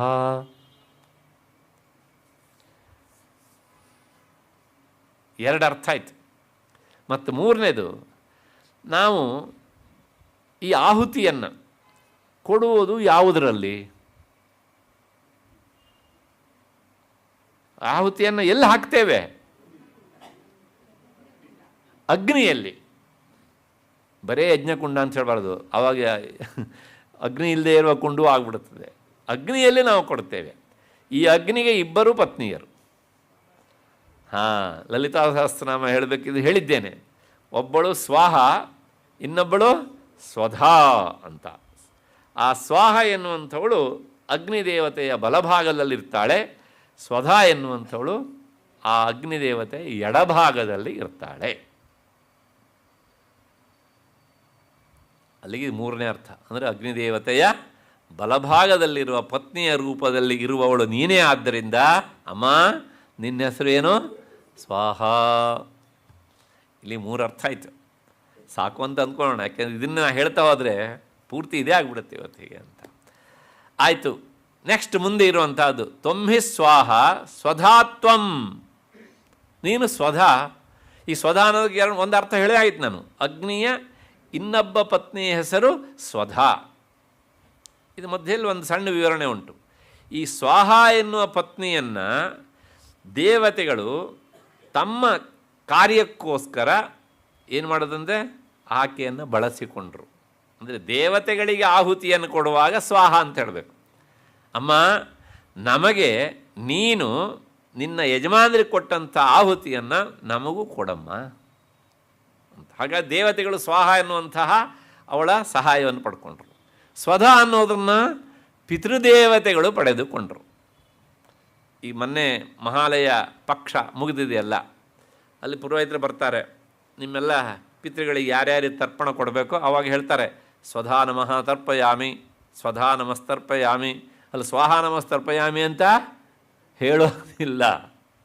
ಯಾಕೆ ಅದನ್ನು ಕೊಡ್ತಾ ಇರೋದು ಯಾರಿಗೆ? ನಾವು ಪಿತೃದೇವತೆಗಳಿಗೆ. ಹಾಗಾಗಿ ಪಿತೃದೇವತೆಗಳಿಗೆ ನಾವು ಕೊಟ್ಟಿದ್ದು ತಲುಪಬೇಕು ಅಂತ ಆದರೆ ಅದಕ್ಕೊಂದು ಪಾಸ್ವರ್ಡ್ ಹಾಕಬೇಕು. ಆ ಪಾಸ್ವರ್ಡ್ ಹೆಸರೇ ಸ್ವಧಾ. ನಿಮಗೆ ಅರ್ಥ ಆಗಲಿ ಅಂತ ಹೇಳ್ತಿದ್ದೇನೆ. ದೇವತೆಗಳಿಗೆ ಕೊಟ್ಟಿದ್ದು ತಲುಪಬೇಕು ಅಂತ ಆದರೆ ಹಾಕುವ ಪಾಸ್ವರ್ಡು ಆಮೇಲೆ ಮತ್ತೆ ಎಲ್ಲೋ ಯಜ್ಞಕ್ಕೆ ಹೋದಾಗ ಪಾಸ್ವರ್ಡ್ ಹಾಕಲಿಲ್ಲಲ್ರಿ ಅಂತ ಹೇಳಿಬಿಟ್ಟಿರ. ಮತ್ತೆ ಸ್ಪಷ್ಟವಾಗಿ ತಿಳುವಳಿಕೆ ಬರಲಿ. ಅಂದರೆ ಏನು ಅಂದರೆ ಇದನ್ನು ಹೇಳಿದರೆ ಮಾತ್ರ ಅದು ಅಲ್ಲಿ ತಲುಪತ್ತೆ, ಅಲ್ಲದಿದ್ದರೆ ತಲುಪೋದಿಲ್ಲ. ಆಯಿತು. ಮತ್ತೇನು ಮೂರನೇದು, ಎರಡನೇ ಅರ್ಥ ಸ್ವಧಾ ಅನ್ನೋದಕ್ಕೆ ಸ್ವಾನ್. ಒಂದು ದೇವತೆಗಳ ಪತ್ನಿ ಅಂತ ಹೇಳಿದೆ, ಅಗ್ನಿಯ ಪತ್ನಿ ಅಂತ ಹೇಳಿದ್ದೇನೆ. ಇನ್ನೊಂದು ಅರ್ಥ ಎರಡನೇದು, ಸ್ವಾನ್ ಧಾತು ಸ್ವಕೀಯಾನ್ ಪಿತೃನ್ ಧತ್ತೆ ಪುಷ್ಣಾತಿ ಇತಿ ಸ್ವಧಾ. ಸರಿ, ಈ ಪಿತೃದೇವತೆಗಳಿಗಾದರೂ ಯಾಕೆ ಸ್ವಧಾ ಅಂತ ಹೇಳಬೇಕು ಅಂತ ಯಾರಾದರೂ ಕೇಳಿದರೆ ಅದಕ್ಕೆ ಉತ್ತರ ಹೇಳುತ್ತೆ. ಎರಡನೇ ವಿವರಣೆ, ಸ್ವಾನ್ ಧಾತು ನಮ್ಮನ್ನು ಈ ಪ್ರಪಂಚಕ್ಕೆ ಕೊಟ್ಟವರು ಯಾರು? ಗತಿಸಿದ ನಮ್ಮ ಪಿತೃಗಳು, ತಂದೆ ತಾಯಿಯರು ಅಲ್ವಾ? ಶುದ್ಧವಾಗಿ ಹೇಳಬೇಕು ಅಂದರೆ ಅವರು, ಅಂದರೆ ಆ ವ್ಯಕ್ತಿ ಅಪ್ಪ ಅಂತ ಕರೆಸ್ಕೊಳ್ತಾನ, ಅವನು ನಿನ್ನನ್ನು ಪ್ರಪಂಚಕ್ಕೆ ತಂದ, ಆದ್ದರಿಂದ ಅವನು ನಿನಗೆ ತಂದೆ. ಮನಸ್ಸಿಗೆ ಬರ್ತಾ ಇದೆ ಅಂದ್ಕೊಂಡಿದ್ದೇನೆ. ಅದನ್ನೇ ಹೇಳುತ್ತೆ, ಸ್ವಾನ್ ಧಾತು ತನ್ನನ್ನು ಈ ಪ್ರಪಂಚಕ್ಕೆ ತಂದು ಕೊಟ್ಟವನು. ಮತ್ತು ಸ್ವಕೀಯಾನ್ ಪಿತೃನ್ ನನ್ನನ್ನು ಯಾವನು ಈ ಪ್ರಪಂಚಕ್ಕೆ ತಂದು ಕೊಟ್ಟನ ಅವರನ್ನು ಸ್ಮರಿಸುವುದು ನಮ್ಮ ಕರ್ತವ್ಯ. ಹೌದೋ ಅಲ್ವಾ? ನೀವು ಅಲ್ಲ ಅಂತ ಹೇಳಿದರೆ ನನ್ನದು ತುಂಬ ಪ್ರಶ್ನೆಗಳುಂಟು. ಇದಕ್ಕೆ ಏನು ಹೇಳ್ತೀರಿ? ನಾವು ಯಾರ ಮೂಲಕ ಈ ಪ್ರಪಂಚಕ್ಕೆ ಬಂದವೋ ಅವರನ್ನು ಸ್ಮರಿಸಬೇಕೋ ಬೇಡವೋ? ಯಾಕೆ ಈ ಮಾತನ್ನು ಕೇಳ್ತೇನೆ ಅಂದರೆ, ಇವತ್ತು ಬಹಳಷ್ಟು ಜನ ಗತಿಸಿದಂತಹ ಪಿತೃಗಳಿಗೆ ಈ ಮಹಾಲಯ ಪಕ್ಷ ಅಂತ ನಾವು ಏನು ಹೇಳ್ತೇವಲ್ಲ, ಅವರಿಗೆ ಒಂದು ತರ್ಪಣ ಇನ್ನೇನಿಲ್ಲರಿ, ನೀರು ಬಿಡೋದು. ಅದಕ್ಕೂ ಕೊರತೆನಾ? ನೀರನ್ನೇನು ನೀವು ಸೃಷ್ಟಿ ಮಾಡಲಿಲ್ಲ. BWSF ನೀರು ಬಿಡ್ತಾರೆ ಅಲ್ವಾ?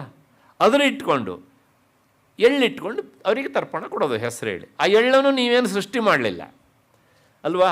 ಅದನ್ನು ಕೊಡೋದಕ್ಕೆ ಕೈ ಕೊಟ್ಟಿದ್ದಾನೆ ಭಗವಂತ. ಕೈಯನ್ನು ನೀವೇನು ಸೃಷ್ಟಿ ಮಾಡ್ಕೊಂಡಿಲ್ಲ. ಅವ್ರು ಹುಟ್ಟಿಸಿದ್ದಕ್ಕೆ ಈ ಕೈ ಬಂದದ್ದು ಅಲ್ವಾ? ಆಮೇಲೆ ಕೂತ್ಕೊಳ್ಳಿಕ್ಕೆ ಒಂದು ಜಾಗ, ಮನೆ ಅವರೇ ಕಟ್ಟಿಸಿದ್ದಿದ್ರೂ ಇರಬಹುದು. ಹೌದು ತಾನೇ? ಈ ದೇಹವನ್ನು ಕೊಟ್ಟವರು, ಈ ದೇಹವನ್ನು ಬೆಳೆಸಿದವರು, ಕಾಲಕ್ಕೆ ನಮಗೇನು ಬೇಕೋ ಅದನ್ನು ಕೊಟ್ಟು ಬೆಳೆಸಿದಂತಹ ನಮ್ಮ ಪೂರ್ವಜರಿಗೆ ನಾವು ಏನೂ ಕೊಡದೆ ಹೋದರೆ ಏನು ಕೊಡಲಿಕ್ಕೆ ಸಾಧ್ಯ ರೀ? ಇರಬೇಕಿದ್ರಂತೂ ಏನೂ ಕೊಡೋದಿಲ್ಲ. ಗತಿಸಿದ ಮೇಲೆ ಕೊನೆ ಪಕ್ಷ ಅವರಿಗೋಸ್ಕರ ಒಂದಿಷ್ಟು ನೀರು, ಅದನ್ನೂ ಕೊಡಲಿಕ್ಕಾಗೋದಿಲ್ಲ ಅಂತಾದರೆ ಅವರು ಮಕ್ಕಳ ಅಥವಾ ಮಕ್ಕಳು ಎನ್ನುವ ಹೆಸರಿನ ರಾಕ್ಷಸರ.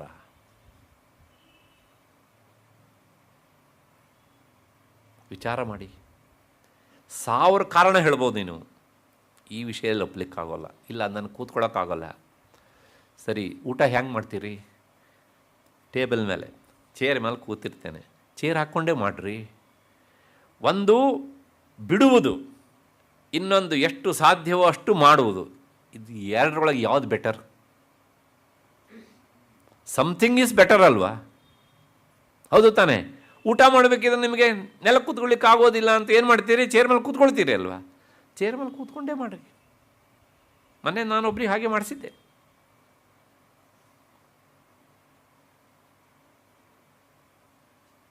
ಯಾಕೆ ಅವ್ರಿಗೆ ಅದು ಗೊತ್ತಾಗುತ್ತೆ ಅದಲ್ವಾ?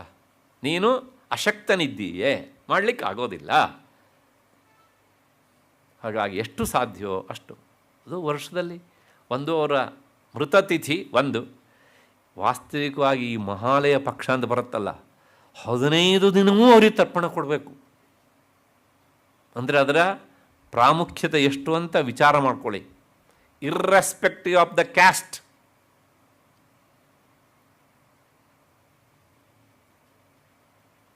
ಹಾಗಾಗಿ ಇದನ್ನು ಯಾರಾದರೂ ಹಗುರವಾಗಿ ತೆಗೆದುಕೊಂಡಿದ್ದಿದ್ದರೆ ಈ ಕ್ಷಣದಿಂದ ನಮ್ಮ ವಿಚಾರವನ್ನು ಬದಲಾಯಿಸಿಕೊಳ್ಳಿ. ಅಷ್ಟೇ ಅಲ್ರಿ, ಈ ಮಹಾಲಯ ಈಗ ಕನ್ಯಾಮಾಸ ಅಮಾವಾಸ್ಯೆ ದಿವಸ ಅಂದರೆ ಎಲ್ಲರೂ ಅದನ್ನು ಮಾಡಬೇಕು. ಅದರ ಹೆಸರೇ ವಿಷಯ ಬಂದಿದ್ದಕ್ಕೆ ಹೇಳ್ತೇನೆ, ಸಾರಿ. ಮಹಾಲಯ ಅನ್ನೋದಕ್ಕೆ ಅರ್ಥ ಏನು ಅಂದರೆ, ಈ ಸಂದರ್ಭದಲ್ಲಿ ಅಂದರೆ ಆಷಾಢ ಮಾಸದ ಹುಣ್ಣಿಮೆಯಿಂದ ಈಚೆ 5 ತಿಂಗಳುಗಳಿಗೆ ಹೆಸರೇ ಹಾಗೆ. ಆಷಾಢ್ಯಾದಿ ಪಂಚಮ ಆಪರ ಪಕ್ಷೇ ಮಹಾಲಯ ಪಕ್ಷೇ ಅಂತಲೇ ಹೆಸರು. ಈ ಸಂದರ್ಭದಲ್ಲಿ ಮಹಾಲಯ ಆಗುತ್ತಂತೆ. ಮಹಾಲಯ ಅಂದರೆ ಪಿತೃಲೋಕದಲ್ಲಿ ಈ ಪಿತೃದೇವತೆಗಳು ಯಾರೂ ಇರುವುದಿಲ್ಲ. ಅವರು ಎಲ್ಲಿಗೆ ಬರ್ತಾರೆ? ಇಲ್ಲಿಗೆ ಬರ್ತಾರೆ. ಯಾಕೆಂದರೆ ತನ್ನ ಮಕ್ಕಳು, ಮೊಮ್ಮಕ್ಕಳು, ಶಿಷ್ಯರು ಅವರು ನನಗೆ ಆಹಾರ ರೂಪ ಅಂತ ಈ ತರ್ಪಣವನ್ನು ಕೊಡ್ತಾರೆ, ಪಿಂಡಾದಿಗಳನ್ನು ಹಾಕ್ತಾರೆ ಅಂತ ಇಲ್ಲಿಗೆ ಬರ್ತಾರೆ. ಹಾಗಾಗಿ ಪಿತೃಲೋಕ ಏನಾಗುತ್ತೆ? ಅದು ಲಯ. ಅದು ಒಂದು ಅರ್ಥ. ಎರಡನೇದು, ಈ ಸಂದರ್ಭದಲ್ಲಿ ಅದು ಮಹಾ ಅಂದರೆ ಉತ್ಸವ ಅಂತ ಅರ್ಥ. ಲಲಿತಾ ಸಹಸ್ರನಾಮ ಹೇಳಬೇಕಿದ್ರೆ ಹೇಳಿದ್ದೇನೆ ಅದು ನಾನು. ಮಹಾಲಯ ಅಂದರೆ ಅತ್ಯಂತ ದೊಡ್ಡದಾದ ಉತ್ಸವ ಕಾಲ ಇದು ಅವರಿಗೆ. ಅಂದರೆ ಯಾರು ಕೊಡ್ತಾರೋ ಅಂಥ ಪಿತೃಗಳಿಗೆ. ನೋಡಿ, ಈ ಶಬ್ದಗಳೆಲ್ಲ ಏನು ಹೇಳ್ತವೆ ಅಂದರೆ, ಎಷ್ಟೇ ತೊಂದರೆ ಇದ್ದರೂ ಸಹ ಈ ಸಂದರ್ಭದಲ್ಲಿ ನಾವು ನಮ್ಮ ಪೂರ್ವಜರನ್ನು ಸ್ಮರಿಸಬೇಕು. ಸ್ಮರಿಸುವುದು ಹೇಗೆ? ಈ ಕ್ರಿಯೆಯನ್ನು ಮಾಡುವುದರ ಮೂಲಕ. ಹಾಗಾಗಿ ಅದನ್ನು ಹೇಳುತ್ತೇ ಇವಾಗ, ಸ್ವಾನ್ ನಿನ್ನನ್ನು ಈ ಪ್ರಪಂಚಕ್ಕೆ ತಂದುಕೊಟ್ಟಂತಹ ಸ್ವಕೀಯಾನ್ ಪಿತೃನ್, ನಿನ್ನ ತಂದೆ ತಾಯಿಯರನ್ನು ಗತಿಸಿದ, ಬದುಕಿದವನ್ನಲ್ಲ, ಅವರನ್ನು ಪುಷ್ಣಾತಿ ಇತಿ ಸ್ವಧಾ, ನೀನು ಕೊಡುವಂತಹ ಈ ತಿಲತರ್ಪಣದಿಂದ ಅಥವಾ ಜಲತರ್ಪಣದಿಂದ ಪುಷ್ಣಾತಿ, ಅವರಿಗೆ ಸಂತೋಷ ಆಗುತ್ತಂತೆ, ಅವರು ಉಬ್ಬಿ ಬರ್ತಾರಂತೆ ಪಾಪ. ಆದ್ದರಿಂದ ಅದಕ್ಕೆ ಹೆಸರೇನು? ಸ್ವಧಾ. ಅಂದರೆ ಈ ಸ್ವಧಾ ಎನ್ನುವಂತಹ ಪಿತೃದೇವತೆಗಳಿಗೆ ನಾವು ತರ್ಪಣವನ್ನು ಕೊಟ್ಟಾಗ ಆ ಪಿತೃದೇವತೆಗಳು ತೃಪ್ತಿಯಾಗುವ ಹಾಗೆ ಮಾಡುವ ಈ ಶಬ್ದ ಉಂಟಲ್ಲ, ಈ ಶಬ್ದ ಸ್ವರೂಪದಲ್ಲಿ ನಿಂತವಳು ನೀನು. ಆದ್ದರಿಂದ ನಿನ್ನ ಹೆಸರೇನು? ಸ್ವಧಾ. ನೋಡಿ ಎಷ್ಟೆಲ್ಲ ಅರ್ಥ ಬಂತು ಅದು ಇವಾಗ. ಅದು ಪಿತೃದೇವತೆಗಳನ್ನು ತೃಪ್ತಿಪಡಿಸುವ ಶಬ್ದವೂ ಹೌದು, ಆದರೆ ಆ ಶಬ್ದದ ಹಿಂದಿರುವಂಥ ಅಭಿಮಾನಿ ದೇವತೆ ಜಗನ್ಮಾತೆ. ಹಾಗಾಗಿ ಸ್ವಧಾ ಅಂತ ಆಯಿತು. ತ್ವಮ್ಮೆ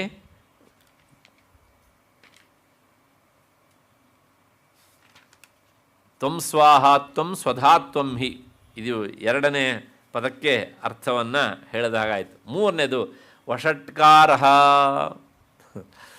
ಇದು ನಮ್ಮಲ್ಲಿ ಒಂಥರ ನಿಂದಾರ್ಥಕವಾದ ಶಬ್ದ ಆಗಿಬಿಟ್ಟಿದೆ. ಅವನದೇನು ವಷಟ್ಕಾರವಂತೆ ಅಂದರೆ ಅವನೇನು ಮಹಾ, ಹೀಗೆ ಆ ಅರ್ಥ ಅಲ್ಲ ಅದು. ಏನಂದರೆ ವಷಟ್ಕಾರ ಅನ್ನೋದಕ್ಕೆ ಅರ್ಥ ವಷಟ್ ಇತಿ ಕ್ರಿಯತೆ ಉಚ್ಚಾರ್ಯತೆ ಇತಿ ವಷಟ್ಕಾರ. ದೇವತೆಗಳಿಗೆ ಆಹುತಿಯನ್ನು ಕೊಡಬೇಕಿದ್ರೆ ವಷಟ್ ಎನ್ನುವಂತಹ ಶಬ್ದವನ್ನು ಸಹ ಪ್ರಯೋಗ ಮಾಡ್ತಾರೆ. ಹಾಗೆ ಕಾರ ಅಂದರೆ ಆ ಶಬ್ದವನ್ನು ಉಚ್ಚಾರ ಮಾಡ್ತಾರೆ. ಆದ್ದರಿಂದ ಅದರ ಹೆಸರು ವಷಟ್ಕಾರ ಅಂತ ಹೆಸರು.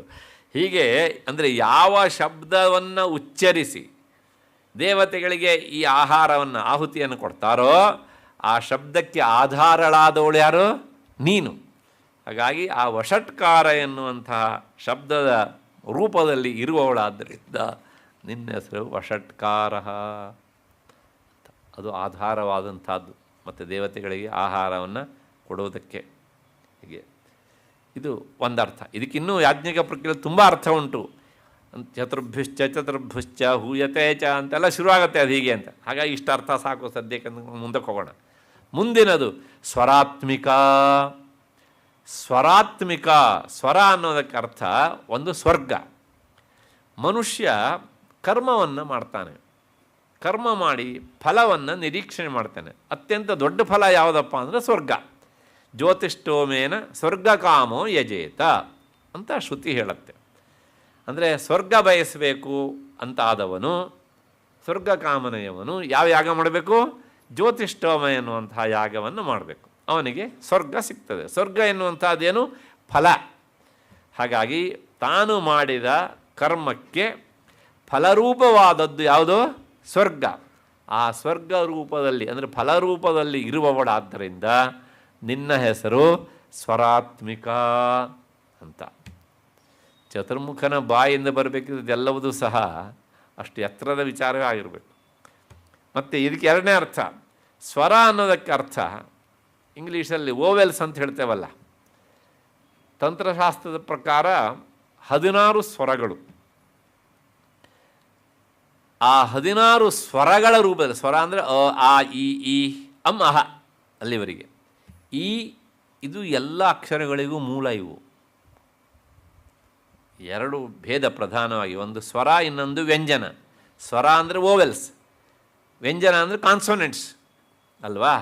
ನೀವು ಪ್ರತಿಯೊಂದು ಕಾನ್ಸೋನೆಂಟ್ಸನ್ನು ಸರಿಯಾಗಿ ಉಚ್ಚಾರ ಮಾಡಬೇಕು ಅಂದರೆ ಅದರ ಜೊತೆಗೆ ಏನೇ ಉಚ್ಚಾರ ಆಗಬೇಕು? ಸ್ವರವೂ ಸೇರಿರಬೇಕು. ಉದಾಹರಣೆಗೆ ನೋಡಿ, ಕ ಅನ್ನೋದು ವ್ಯಂಜನ, ಅದ್ರ ಜೊತೆಗೆ ಅ ಸೇರಿಸಿದರೆ ಕ ಅಂತ ಆಗುತ್ತೆ. ಕಾ ಅಲ್ಲ. ಕ ಪ್ಲಸ್ ಆ ಈಸ್ ಈಕ್ವಲ್ ಟು ಕಾ. ಕ ಪ್ಲಸ್ ಇ ಈಸ್ ಈಕ್ವಲ್ ಟು ಕಿ. ಕ ಪ್ಲಸ್ ಇ ಈಸ್ ಈಕ್ವಲ್ ಟು ಕೀ. ನೋಡಿ, ಹೀಗೆ ಸ್ಪಷ್ಟವಾಗಿ ಹೇಳಬೇಕು ಅಂದರೆ ವ್ಯಂಜನ ಜೊತೆಗೆ ಏನು ಸೇರಬೇಕು? ಸ್ವರ. ಇದು ಒಂದು. ಇನ್ನೊಂದು ಅಂದರೆ ನಾವು ವ್ಯಂಜನವನ್ನು ಸರಿಯಾಗಿ ಹೇಳಬೇಕು ಅಂದರೆ ಸ್ವರ ಸೇರಿರಬೇಕು. ಆದ್ದರಿಂದ ಸ್ವರಗಳಿಗೆ ಇನ್ನೊಂದು ಡೆಫಿನೇಷನ್ ಅಂದರೆ ಸ್ವಯಂ ರಾಜಂತೆ. ವ್ಯಂಜನಗಳನ್ನು ನಾವು ಸ್ವರದ ಸಹಾಯದಿಂದ ಉಚ್ಚಾರ ಮಾಡಬೇಕಾಗತ್ತೆ. ಸ್ವರಗಳನ್ನು ಯಾವ ಸಹಾಯ ಇಲ್ಲದೇ ಉಚ್ಚಾರ ಮಾಡ್ಬೋದು, ಹೌದಾ? ಅದರಿಂದ ಸ್ವಯಂ ರಾಜಂತೆ, ಅವುಗಳೇ ಸ್ವಾಮಿಗಳು, ಒಡೆಯರು, ಹೀಗೆ ಅಂತ. ಅಂತಹ ಸ್ವರಗಳ ರೂಪದಲ್ಲಿ ಇರುವವಳಾದ್ದರಿಂದ ಜಗನ್ಮಾತೆ ತ್ವಂ ಸ್ವರಾತ್ಮಿಕ. ಇದು ಎರಡನೇ ಅರ್ಥ. ಮತ್ತು ಇನ್ನೊಂದು ಅರ್ಥ ಉಂಟು. ಏನು ಅಂದರೆ ಸ್ವರ ಅಂದರೆ ವೇದದಲ್ಲಿ ಉದಾತ್ತ, ಅನುದಾತ್ತ, ಸ್ವರಿತ ಅಂತ ವೇದಾಧ್ಯಯನ ಮಾಡಿದರೆ ಗೊತ್ತಿರುತ್ತೆ. ಅನುದಾತ್ತ ಅಂದರೆ ಕೆಳಗೆ ಹೇಳೋದು, ಉದಾತ್ತ ಅಂದರೆ ಮೇಲೂ ಇಲ್ಲ ಕೆಳಗೂ ಇಲ್ಲ, ಸ್ವರ ಸಮಾನವಾಗಿ ಹೇಳೋದು. ಸ್ವರಿತ ಅಂದರೆ ಮೇಲೆ ಹೇಳೋದು. ಹೀಗೆ ಸ್ವರಿತ ಸ್ವರ, ಮೇಲ್ಸ್ವರ ಮತ್ತು ಕೆಳಗಿನ ಸ್ವರ ಮತ್ತು ಸ್ವರರಹಿತವಾದ ಸಮಾನವಾಗಿ ಹೇಳುವಂಥದ್ದು. ಈ ಮೂರು ಸ್ವರಗಳ ರೂಪದಲ್ಲಿ ಇರುವವಳಾದ್ದರಿಂದ ತ್ವಂ ಸ್ವರಾತ್ಮಿಕ. ನಾನು ಮೊದಲೇ ಹೇಳಿದೆ, ಇದೆಲ್ಲವೂ ಸಹ ವೇದಕ್ಕೆ ಯಜ್ಞ ಪ್ರಕ್ರಿಯೆಗೆ ಸಂಬಂಧಪಟ್ಟಂತಹ ಶಬ್ದಗಳು. ಅದನ್ನು ಆ ಯಾಜ್ಞಿಕ ಶಬ್ದಗಳಿಂದಲೇ ಚತುರ್ಮುಖ ಆಕೆಯನ್ನು ಸ್ತೋತ್ರ ಮಾಡ್ತಾನೆ ಅಂತ. ಅದಾದಮೇಲೆ ನೆಕ್ಸ್ಟ್ ತ್ವಂ ಸುಧಾ, ನೀನು ಎಂಥವಳು ಅಂದರೆ ಸ್ವರಾತ್ಮಿಕ ಆಯಿತು. ಮುಂದಿನ ಶ್ಲೋಕ 73ನೇ ಉತ್ತರಾರ್ಧ. ಸುಧಾ, ಸುಧಾ ಅಂದರೆ ಅಮೃತ, ಪೀಯೂಷ ಅಂತ ಅರ್ಥ. ನೀನು ಪೀಯೂಷ, ಪೀಯೂಷ ಅಮೃತ ಯಾರಿಗೆ ಅಂದರೆ ದೇವಾನಾಂ ಅಮೃತಂ ಅನ್ನಂ. ದೇವತೆಗಳಿಗೆ ಅನ್ನ ಯಾವುದಪ್ಪ ಅಂತಂದರೆ ಅಮೃತ. ಅದಕ್ಕೋಸ್ಕರ ತಾನೇ ಅವರು ಕ್ಷೀರಸಾಗರ ಮಥನ ಮಾಡಿದ್ದು. ಆ ಅಮೃತ ಪಾನ ಮಾಡಿಬಿಟ್ಟು ಅವ್ರಿಗೇನು ಹಸಿವು ಬಾಯಾರಿಕೆ ಯಾವುದಿಲ್ಲ, ಚಿರಜೀವಿಗಳು, ಶಾಶ್ವತವಾಗಿ ಬದುಕ್ತಾರೆ ಅಂತಲ್ಲ, ಬಹಳ ಕಾಲ ಅಂತ. ಹಾಗಾಗಿ ಆ ಅಮೃತ ಸ್ವರೂಪದಲ್ಲಿ ಇರುವವಳು ನೀನು. ಅದನ್ನೇ ಮುಂದಿನ ಶಬ್ದ ಹೇಳುತ್ತೆ, ನಿತ್ಯೇ ಅಂತ. ನೀನು ನಿತ್ಯ ಸ್ವರೂಪಳು. ಮತ್ತೆ ಅಷ್ಟೇ ಅಲ್ಲ, ನೀನು ಅಕ್ಷರ, ಅಕ್ಷರೇ. ಕ್ಷರ ಅಂದರೆ ನಾಶ ಆಗುವಂಥದ್ದು, ಅಕ್ಷರ ಅಂದರೆ ನಾಶ ಆಗದೇ ಇರುವಂಥದ್ದು. ಹಾಗಾಗಿ ನೀನು ನಾಶರಹಿತಳು. ಅದನ್ನು ಸ್ಪಷ್ಟಪಡಿಸುತ್ತೆ ಮುಂದಿನ ಶಬ್ದ ತ್ವಂ ನಿತ್ಯೇ ಅಂತ. ತ್ವಮಕ್ಷರೇ ನಿತ್ಯೇ, ನೀನು ಅಕ್ಷರ ಸ್ವರೂಪಳಾದ್ದರಿಂದಲೇ ನೀನು ನಿತ್ಯಳು. ಮತ್ತು ತ್ರಿಧಾ ಮಾತ್ರಾತ್ಮಿಕ. ಇನ್ನೊಂದೇನಪ್ಪ ಅಂದರೆ ತ್ರಿಧಾ ಮಾತ್ರಾತ್ಮಿಕ, ಮೂರು ಮಾತ್ರೆ. ಮಾತ್ರೆ ಅಂದರೆ ಡಾಕ್ಟ್ರ್ ಕೊಡೋ ಮಾತ್ರೆ ಅಲ್ಲ. ಹಿಂದೆ ಲಲಿತಾ ಸಹಸ್ರನಾಮ ಹೇಳಬೇಕಿದ್ರೆ, ಗಾಯತ್ರಿ ಮಂತ್ರವನ್ನು ಹೇಳಬೇಕಿದ್ರೆ ಹೇಳಿದ್ದೇನೆ, ಮೂರು ಮಾತ್ರೆಗಳು. ಅ ಉ ಮ, ಅಕಾರ ಉಕಾರ ಮಕಾರ. ಮಾಂಡೂಕ್ಯ ಉಪನಿಷತ್ತು ಹೇಳುವಂತಹದ್ದು ಅದು. ಆ ಅಕಾರ ಎನ್ನುವುದು ಒಂದು ಮಾತ್ರೆ, ಉಕಾರ ಎನ್ನುವುದು ಒಂದು ಮಾತ್ರೆ, ಮಕಾರ ಎನ್ನುವುದು ಒಂದು ಮಾತ್ರೆ. ಈ ಮೂರು ಮಾತ್ರ ರೂಪದಲ್ಲಿ ಇರುವವಳಾದ್ದರಿಂದ ಮೂರನ್ನು ಸೇರಿಸಿ ಏನಾಗುತ್ತೆ, ಅದು ಓಂ ಅಂತ ಆಗತ್ತೆ. ಆದ್ದರಿಂದ ನಿನ್ನ ಹೆಸರು ಏನು ಅಂದರೆ ತ್ರಿಧಾ ಮಾತ್ರಾತ್ಮಿಕ. ನೀನು ಈ ಮೂರು ಮಾತ್ರಾ ರೂಪದಲ್ಲಿ ಇರುವವಳು, ಹಾಗೆ ಸ್ಥಿತ ಇದ್ದೀಯೆ. ನೆಕ್ಸ್ಟ್ ಮುಂದೆ 74ನೇ ಶ್ಲೋಕ. ಅರ್ಧ ಮಾತ್ರ, ಅರ್ಧ ಮಾತ್ರೆನಂತೆ. ಹೇಗೆ ಅಂತಂದರೆ ಸ್ಥಿತ ನಿತ್ಯ, ನೀನು ನಿತ್ಯಳು. ಆ ನಿತ್ಯ ಅನ್ನೋ ಶಬ್ದ ಪದೇ ಪದೇ ಬರುತ್ತೆ ನೋಡಿ, ಮೇಲ್ಗಡೆ ಬಂದಿದೆ, ಮತ್ತು ಪುನಃ ನಿತ್ಯ ಅಂತ ಬರ್ತಾ ಇದೆ. ಅಂದರೆ ನೀನು ಶಾಶ್ವತಳು, ನಿನಗೆ ಅಳಿವಿಲ್ಲ. ಅದಕ್ಕೆ ಬ್ರಹ್ಮಸ್ವರೂಪಿಣಿ ಅಂತ. ಅರ್ಧ ಮಾತ್ರ, ನೀನು ಅರ್ಧ ಮಾತ್ರಳು. ಹೇಗೆ ಅಂದರೆ ನೀವು ಕೆಲವು ಸಲ ಈ ದೇವನಾಗರಿ ಲಿಪಿಯಲ್ಲಿ ಓಂಕಾರ ಬರೆಯೋದು ನೋಡ್ತೀರ. ಹೀಗೆ ಬರೋದು, ಹೀಗೆ ಅರ್ಧ ಚಂದ್ರ, ಹೀಗಲ್ಲ, ಹೀಗೆ ಮಾಡಿ ಮಧ್ಯದಲ್ಲಿ ಒಂದು ಡಾಟ್ ಇಡ್ತಾರೆ. ದಿಸ್ ಈಸ್ ಕಾಲ್ಡ್ ಅರ್ಧ ಮಾತ್ರ, ಹೀಗೆ ಅಂತ. ಅದನ್ನು ಹೇಗೆ ಉಚ್ಚಾರ ಮಾಡೋದು ಅಂದರೆ ನೇರವಾಗಿ ನಾವು ಬೇರೆ ಅಕ್ಷರವನ್ನು ಉಚ್ಚಾರ ಮಾಡಿದ ಹಾಗೆ ಅದನ್ನು ಉಚ್ಚಾರ ಮಾಡಲಿಕ್ಕೆ ಬರೋದಿಲ್ಲ. ಆದ್ದರಿಂದಲೇ ಮುಂದೆ ಹೇಳುತ್ತೆ ನೋಡಿ, ಯಾ ಅನುಚ್ಚಾರ್ಯ. ನೀವು ತುಟಿಗಳನ್ನು ಹೀಗೆ ಸೇರಿಸಿಕೊಂಡು ತೆರೆದುಕೊಂಡು ಉಚ್ಚಾರ ಮಾಡಲಿಕ್ಕೆ ಬರೋದಿಲ್ಲ ಅದನ್ನು. ಈಗ ಉದಾಹರಣೆಗೆ ಓಂ ಅಂತ ಹೇಳ್ತೀರಿ. ಆ ಓಂಕಾರದಲ್ಲಿ ಅಕಾರ ಉಂಟು, ಉಕಾರ ಉಂಟು, ಮಕಾರ ಉಂಟು, ಕೊನೆಗೆ ಒಂದು ಏನುಂಟು, ನಾದ ಉಂಟು, ಓಂ ಅಂತ.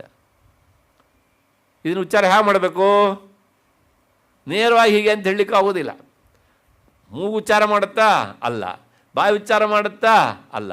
ಎರಡು ಸೇರಿ ಉಚ್ಚಾರ ಮಾಡ್ತಾ. ಅದು ಹೇಗೆ ಅಂತ ಕೇಳಿದರೆ ಹೇಳ್ಬೋದೇ ಅಷ್ಟೇ ಹೊರತು ಹೀಗೆ ಅಂತ ಹೇಳಲಿಕ್ಕೆ ಬರೋದಿಲ್ಲ. ಹಾಗಾಗಿ ಅದರ ಉಚ್ಚಾರ ಅಲ್ಲ, ಅದು ತಾನೇ ತಾನಾಗಿ ಹರಿದು ಬರುವುದು ಹೀಗೆ ಅಂತ. ಯಾ ಅನುಚ್ಚಾರ್ಯ, ಯಾವುದನ್ನು ಹೀಗೆ ಅಂತ ನಾವು ಉಚ್ಚರಿಸಲಿಕ್ಕೆ ಆಗೋದಿಲ್ವೋ, ಹೇಳಲಿಕ್ಕೆ ಆಗೋದಿಲ್ವೋ, ವಿಶೇಷತಃ ವಿಶೇಷವಾಗಿ ಅಂತಹ ರೂಪದಲ್ಲಿ ಇರುವವಳಾದ್ದರಿಂದ ನೀನು ಅರ್ಧ ಮಾತ್ರ ಸ್ಥಿತ ನಿತ್ಯ ಯಾನುಚ್ಚಾರ್ಯ ವಿಶೇಷತಃ. ನೋಡಿ, ಅಂತಹ ಇದೆಲ್ಲ ನಮಗೆ ಪಾರಾಯಣ ಮಾಡುವಾಗ ಮನಸ್ಸಿಗೆ ಬಂದರೆ ಎಲ್ಲೋ ಒಂದು ಕಡೆ ನಾನು ಎಷ್ಟು ಎತ್ತರದ ವಿಚಾರವನ್ನು ಪಾರಾಯಣ ಮಾಡ್ತಾ ಇದ್ದೇನೆ. ಆ ಜಗನ್ಮಾತೆಯ ಸ್ವರೂಪ ಎಷ್ಟು ಬಗೆಯಾದದ್ದಪ್ಪ. ಅದನ್ನೇ ಹೇಳಿದೆ, ಬಹುಧಾ ಅಂತ, ಬಹಳವಾಗಿ ಅಂತ. ಅದೆಲ್ಲವೂ ನಮ್ಮ ಕಣ್ಣು ಮುಂದಿಗೆ ಹಾಗೆ ಹಾಗೆ ಬರುತ್ತೆ. ಅಂದರೆ ಕೇವಲ ನೀನು ಹೊರಗಷ್ಟೇ ಇರುವವಳಲ್ಲ, ನನ್ನ ದೇಹದ ಅವಯವಗಳಲ್ಲೂ ನೀನಿದ್ದೀಯೇ. ನಾನು ಉಚ್ಚರಿಸುವ ಒಂದೊಂದು ಶಬ್ದ ಉಚ್ಚರಿಸಿದೆ, ತುಟಿಯನ್ನು ಸೇರಿಸಿಕೊಂಡು ಹುಂಕಾರ ಹಾಕಿದರೂ ಸಹ ಅಲ್ಲೂ ನೀನಿದ್ದೀಯೇ. ಅಲ್ಲಿಗೆ ನೀನಿಲ್ಲದೆ ಇರುವ ಜಾಗ ಯಾವುದಮ್ಮ ಅಂತಂದರೆ ಇಲ್ಲ, ನೀನಿಲ್ಲದೆ ಇರುವ ಜಾಗ ಇಲ್ಲ. ಹಾಗಿದ್ರೆ ಮತ್ತು ನಾನು ಅಂತ ಕರ್ಸ್ಕೊಂಡು ನಾನು ಎಲ್ಲಿದ್ದೇನೆ ಅಂತಂದರೆ ನಾನು ನಿನ್ನಲ್ಲಿದ್ದೇನೆ, ನೀನೇ ಆಧಾರ, ಧಾತ್ರಿ ಅಲ್ವ ನೀನು ಹೀಗೆ ಅಂತ. ಹೀಗೆ ಅಷ್ಟು ಹಿನ್ನೆಲೆಯಲ್ಲಿ ಅರ್ಧ ಮಾತ್ರ ಅಂದರೆ ಈ ಪ್ರಣವದಲ್ಲಿರುವ ಕೇವಲ ನಾದರೂಪಳು ನೀನು, ನಾದಬ್ರಹ್ಮಸ್ವರೂಪಿಣಿ ಅಂದರೆ ಇದೇ ಅರ್ಥ ಹೀಗೆ ಅಂತ. ಅಷ್ಟಾದ ಮೇಲೆ ಮುಂದೆ ಆ ಯಜ್ಞಕ್ಕೆ ಸಂಬಂಧಪಟ್ಟಂತಹ ವಿಚಾರಗಳೆಲ್ಲ ಮುಗಿದಿವೆ. ಈ ನಾಮದಿಂದ ಮುಂದಕ್ಕೆ 74ನೇ ಶ್ಲೋಕದಲ್ಲಿ ಮುಂದೆ ತ್ವಮೇವ ಸಂಧ್ಯಾ, ನೀನು ಸಂಧ್ಯಾ ರೂಪದಲ್ಲಿರುವವಳು.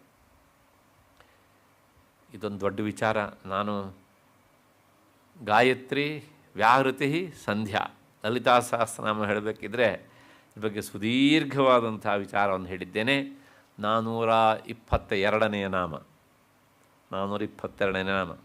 ಮನೆಗೆ ಹೋಗಿ ಪುಸ್ತಕ ತೆಗೆದು ನೋಡಿ, ಹುಡುಕೋದು ಕಷ್ಟ ಆದರೆ ನನ್ನ ಆಧಾರ ಸಂಪುಟದಲ್ಲಿ ಅದಕ್ಕೆ ನಂಬರ್ ಹಾಕಿಬಿಟ್ಟಿದ್ದೇನೆ ಮೇಲ್ಗಡೆ. 422 ಎಲ್ಲಿ ಸಿಗುತ್ತೆ ನೋಡಿ, ಆವಾಗಲ್ಲಿ ಸಂಧ್ಯಾ ಅನ್ನುವಂಥ ನಾಮ ಸಿಗತ್ತೆ. ಈಗ ಸಂಧ್ಯಾ ಅಂದರೆ ಏನು ಸಂಕ್ಷೇಪವಾಗಿ ಹೇಳಿಬಿಡ್ತೇನೆ. ಸಂಧ್ಯಾ ಅಂದರೆ ಸಂಧ್ಯಾ ಕಾಲ ಅಂತ ನಾವು ಹೇಳ್ತೇವೆ. ಕಾಲ ಅಂದರೆ ಏನು ರೀ? ಟೈಮ್, ಸಮಯ ಅಲ್ವಾ? ನಾವು ಸಂಧ್ಯಾಕಾಲ ಉಪಾಸನೆ ಮಾಡುವುದು ಕಾಲವನ್ನು ಅಂತ ಹೇಳಬೇಕಾ? ಅಂದರೆ ಕಾಲವನ್ನು ಉಪಾಸನೆ ಮಾಡೋದು ಹೇಗೆ ಆಗತ್ತಾ? ಉಪಾಸನೆ ಮಾಡಬೇಕೆ ನಮ್ಮ ಮುಂದೆ ಒಂದು ಆಕಾರ ಇರಬೇಕು, ಹೌದು ತಾನೇ? ಕಾಲಕ್ಕೆ ಆಕಾರ ಉಂಟಾ? ಇಲ್ಲ ತಾನೇ? ಆದ್ದರಿಂದ ಸಂಧ್ಯಾ ಅನ್ನೋದಕ್ಕೆ ಕಾಲ ಎನ್ನುವಂಥ ಅರ್ಥ ಅಲ್ಲ ಅನ್ನೋ ತೀರ್ಮಾನ ಆಯಿತು, ಹೌದು ತಾನೇ? ಅಲ್ಲ, ಮತ್ತು ನೀವು ಸಾಯಂಕಾಲ ಆದಮೇಲೆ ಈಗ ಸಂಧ್ಯಾಕಾಲ ಅಂತ ಹೇಳ್ತೀರಲ್ರಿ, ಈಗ ಪ್ರಾತಃ ಸಂಧ್ಯಾಕಾಲ ಅಂತ ಹೇಳ್ತೀರಲ್ರಿ ಅಂತ ಹೇಳ್ತೀರಂದರೆ ಹೌದು, ನಾವು ಹೇಳೋದು ಇನ್ನೊಂದು ಉಂಟು ಅಲ್ಲಿ. ಅದರಿಂದಾಗಿ ಅದಕ್ಕೆ ಕಾಲ ಎನ್ನುವ ಶಬ್ದ ಸೇರಿಸಿ ಹೇಳ್ತೇವೆ. ಹೇಗೆ ಅಂತಂದರೆ ಸಂಧ್ಯಾ ಎನ್ನುವಂಥದ್ದು ಅಂದರೆ ನಾವು ಉಪಾಸನೆ ಮಾಡುವುದು ಕಾಲವನ್ನಲ್ಲ. ಸಂಧ್ಯಾ ಅನ್ನೋದಕ್ಕೆ ಅರ್ಥ ಆ ಕಾಲದಲ್ಲಿ ಗೋಚರಿಸುವ ದೇವತೆ ಅಂತ ಅರ್ಥ. ಆದ್ದರಿಂದ ಸಂಧ್ಯಾ ದೇವತೆಯನ್ನು ನಾವು ಆ ಸಮಯದಲ್ಲಿ ಉಪಾಸನೆ ಮಾಡ್ತೇವೆ. ಆದ್ದರಿಂದ ಅವಳ ಹೆಸರು ಏನು? ಸಂಧ್ಯಾ. ದಿನಕ್ಕೆ 3 ಸಲ ಆ ದೇವತೆ, ಒಂದು ಪ್ರಾತಃ ಸಂಧ್ಯಾ, ಇನ್ನೊಂದು ಮಧ್ಯಾಹ್ನ ಸಂಧ್ಯಾ, ಇನ್ನೊಂದು ಸಾಯಂ ಸಂಧ್ಯಾ. ಕೆಲವು ಜನ ಹೇಳೋದುಂಟು ಮಧ್ಯಾಹ್ನ ಸಂಧ್ಯೆ ಅನ್ನೋದು ಇಲ್ಲವೇ ಇಲ್ಲ ಅಂತ. ಯಾಕೆ ಅಂದರೆ ಕಾರಣ ಇಷ್ಟೇ, ನಮಗೆ ಪ್ರಾತಃ ಸಂಧ್ಯೆ ಸಾಯಂ ಸಂಧ್ಯೆ ನೇರ ಅನುಭವಕ್ಕೆ ಬರುವ ಹಾಗೆ ಮಧ್ಯಾಹ್ನ ಸಂಧ್ಯೆ ನಮಗೆ ಅನುಭವಕ್ಕೆ ಬರೋದಿಲ್ಲ. ಅಂದ ಮಾತ್ರಕ್ಕೆ ಸಂಧ್ಯಾ ಇಲ್ಲ ಅನ್ನೋದಕ್ಕೆ ಆಗೋದಿಲ್ಲ, ಯಾಕೆಂದರೆ ಶಾಸ್ತ್ರ ಅದನ್ನು ಹೇಳಿದೆ ಹೀಗೆ ಅಂತ. ಅಷ್ಟು ಹಿನ್ನೆಲೆಯಲ್ಲಿ ನೀನು ಸಂಧ್ಯಾರೂಪಳು ಸಹ ಆಗಿದ್ದೀಯೇ. ಆದ್ದರಿಂದ ನೀನು ತ್ವಮೇವ ಸಂಧ್ಯಾ ಆಯಿತು. ಅಷ್ಟಾದಮೇಲೆ ಮುಂದೆ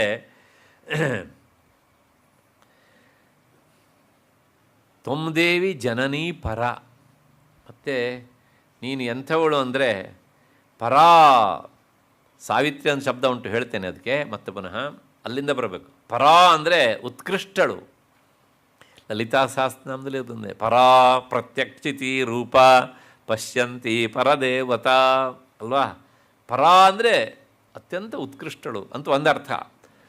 ಇನ್ನೊಂದರ್ಥ, ನಾವು ಹೇಳುವ ಪ್ರತಿಯೊಂದು ಶಬ್ದವೂ ಸಹ ಹುಟ್ಟುವ ಜಾಗ ಎಲ್ಲಿ ಅಂದರೆ ನಾಭಿಗಿಂತ ಕೆಳಗೆ ಕುಂಡಲಿನಿಯಲ್ಲಿ, ನಾಭಿ ಮೂಲದಲ್ಲಿ ಅಂತ ಇಟ್ಕೊಳ್ಳೋಣ ಸುಮಾರಾಗಿ. ಅಲ್ಲಿ ಹುಟ್ಟುವಂಥ ಶಬ್ದ ಅತ್ಯಂತ ಸೂಕ್ಷ್ಮ ರೂಪವಾಗಿರುತ್ತದಂತೆ. ಅದನ್ನು ಹೀಗೆ ಅಂತ ಹೇಳಲಿಕ್ಕೆ ಆಗೋದಿಲ್ಲ. ಹಾಗಾಗಿ ಆ ಸೂಕ್ಷ್ಮ ರೂಪದಲ್ಲಿ ಇರುವಂಥ ಶಬ್ದಸ್ವರೂಪಿಣಿಯಾದ ತಾಯಿಯನ್ನು, ಜಗನ್ಮಾತೆಯನ್ನು ಋಷಿಮುನಿಗಳು ಏನಂತ ಕರೆದ್ರು? ಪರಾ ಅಂತ ಕರೆದ್ರು. ಮನೆಗೆ ಹೋಗಿ ಲಲಿತಾ ಸಹಸ್ರನಾಮ ಪುಸ್ತಕ ಇದ್ದರೆ ಅಲ್ಲಿ ನೋಡಿ ಒಂದು ಸಲ ನೆನಪಿಸಿಕೊಳ್ಳಿ, ಆವಾಗ ಹೇಳಿದ್ದೆಲ್ಲ ಮತ್ತೆ ಪುನಃ ನಿಮ್ಮ ಕಣ್ಣು ಮುಂದೆ ಬರ್ತದೆ. ಪರಾ ಅಂತ ಒಂದು 6 ನಾಮಗಳಿವೆ. ಆ 6 ನಾಮದ ಕೊನೆಗೆ ನಾನೊಂದು ಕನ್ಕ್ಲೂಷನ್ ಅಂತ ವಿವರಣೆಯನ್ನು ಸಹ ಕೊಟ್ಟಿದ್ದೇನೆ. ಅದಾದಮೇಲೆ ಮುಂದಿನದು ಬರ್ತದೆ ಪರಾ ಪಶ್ಯಂತಿ ಅಂತ. ಪಶ್ಯಂತಿ ಅಂದರೆ ಋಷಿಮುನಿಗಳು ಆಕೆಯನ್ನು ಪಶ್ಯಂತಿ ಇಲ್ಲೇ, ಆದರೆ ನಮಗೆ ಅದನ್ನು ನೋಡಲಿಕ್ಕೆ ಆಗುವುದಿಲ್ಲ, ಅಷ್ಟು ಸೂಕ್ಷ್ಮವಾದಂಥದ್ದು. ನಮಗೇನಿದ್ದು ಇಲ್ಲಿ ಬರಬೇಕು, ವೈಖರಿ ಅಂತ ವರ್ಣರೂಪವಾದಂಥದ್ದು, ಶಬ್ದಾತ್ಮಕ ಅಂದರೆ ವರ್ಣರೂಪದಿಂದ, ಅಂದರೆ ಕಂಠ ತಾಲು ಅಭಿಘಾತ. ಕಂಠ ತಾಲು ಅಂದರೆ ತುಟಿ ನಾಲಿಗೆ ಇವುಗಳು ಹೊಡ್ಕೊಂಡು ಉಚ್ಚಾರ ಆಗುತ್ತಲ್ಲ, ಅದು ಮಾತ್ರ ನಮಗೆ ಅನುಭವಕ್ಕೆ ಬರುತ್ತೆ. ಈ ಎಲ್ಲ ಶಬ್ದಗಳಿಗೂ ಮೂಲವಾದಂತಹ ಪರಾ ಎನ್ನುವಂತಹ ಶಬ್ದ ರೂಪದಲ್ಲಿ ಇರುವವಳಾದ್ದರಿಂದ ನಿನ್ನ ಹೆಸರು ಪರಾ ಅಂತ ಆಯಿತು. ಅದಾದಮೇಲೆ ಮತ್ತೆ ಮುಂದಿನದು ಏನು ಅಂದರೆ ಸಾವಿತ್ರಿ ಅಂತ. ತುಂಬ ಜನ ಹೆಸರಿಟ್ಬಿಡ್ತಾರೆ ಸಾವಿತ್ರಿ ಅಂತ, ಆದರೆ ಅದರ ಅರ್ಥವೇ ನಮಗೆ ಗೊತ್ತಿರೋದಿಲ್ಲ. ಏನು ಅಂತಂದರೆ ಸಾವಿತ್ರಿ ಅಂದರೆ ಸವಿತೃ ಪ್ರಕಾಶ ಕಾರಣ. ಸೂರ್ಯನಲ್ಲಿ ಏನುಂಟು ಅಂದರೆ ಪ್ರಖರವಾದಂಥ ಬೆಳಕುಂಟು. ಆ ಸೂರ್ಯನಿಗೆ ಆ ಬೆಳಗುವ ಶಕ್ತಿಯನ್ನು ಕೊಟ್ಟ ದೇವತೆಯ ಹೆಸರೇ ಸಾವಿತ್ರಿ ಅಂತ. ಇದು ಒಂದರ್ಥ. ಎರಡನೇದು ಜಗತಃ ಪ್ರಸವಿತ್ರೀತಿ ಸಾವಿತ್ರಿ. ಜಗತ್ತನ್ನು ಹೆತ್ತು ಕೊಡುವವಳು ಅಂದರೆ ಹಡೆಯುವವಳು, ಹೆರುವವಳು ಯಾರೋ ಅವಳ ಹೆಸರು ಸಾವಿತ್ರಿ ಅಂತ. ಈ ಅರ್ಥದ ಹಿನ್ನೆಲೆಯಲ್ಲಿಯೇ ಸವಿತಾ ಅಂತ ಕರಿತೀವಿ ನಾವು. ಸವಿತ್ರಿಗೆ ಸಂಬಂಧಪಟ್ಟವಳು ಸಾವಿತ್ರಿ. ದುರ್ದೈವ ಅಂದರೆ ಇವತ್ತೇನಾಗಿದೆ, ಸವಿತಾ ಅನ್ನೋದನ್ನು ನಾವು ಹೆಣ್ಣುಮಕ್ಕಳಿಗೆ ಇಡ್ತೇವೆ. ಆ ಸವಿತಾ ಅನ್ನೋದು ಯಾರ ಹೆಸರು? ನಿಜವಾಗಿ ಸೂರ್ಯನಾರಾಯಣನ ಹೆಸರು. ಆದರೆ ನಾವು ಅದನ್ನು ಹೆಣ್ಣುಮಕ್ಕಳಿಗೆ ಇಡೋದನ್ನು ಅಭ್ಯಾಸ ಮಾಡ್ಕೊಂಡು ಬಂದಿದ್ದೆ. ಕಾರಣ ಇಷ್ಟೇ, ಗೊತ್ತಿದ್ದವರು ಈ ತಪ್ಪನ್ನು ಮಾಡ್ತಾರೆ, ಗೊತ್ತಿಲ್ಲೇ ಇದ್ದವರಂತೂ ಸಾರಾಸಗಟಾಗಿ ಈ ತಪ್ಪನ್ನು ಮಾಡ್ತಾರೆ ಅಂತ. ಹಾಗಾಗಿ ಜಗತ್ತನ್ನು ಹೆತ್ತು ಕೊಡುವವಳು ಅಂದರೆ ಅರ್ಥ ಏನು ರೀ? ಹೆರುವುದು ಅಂದರೆ ಏನು? ಹೆರುವವರಿಗೆ ಅರ್ಥ ಗೊತ್ತಿರೋದಿಲ್ಲ. ಹೆರುವುದು ಅಂದರೆ ಏನು? ಕಾಣದೇ ಇರುವ ಸ್ಥಿತಿಯಿಂದ ಕಾಣುವ ಸ್ಥಿತಿಗೆ ತರುವುದು. ವಿಚಾರ ಮಾಡಿ, ಹೌದಲ್ವ ಅಂತ. ಮಗು ತಾಯಿಯ ಹೊಟ್ಟೆಯಲ್ಲಿ ಇತ್ತು, ಇರುವಷ್ಟು ಕಾಲ ನಮಗೆ ಕಾಣಲಿಲ್ಲ ಅಲ್ವಾ? ತಾಯಿ ಹೆತ್ತಾದ ಮೇಲೆ ನಮಗೆ ಕಂಡಳು. ಅಲ್ಲಿಗೆ ತಾಯಿ ಏನು ಆವಾಗ? ಪ್ರಸವ, ಪ್ರಸೂತಿ.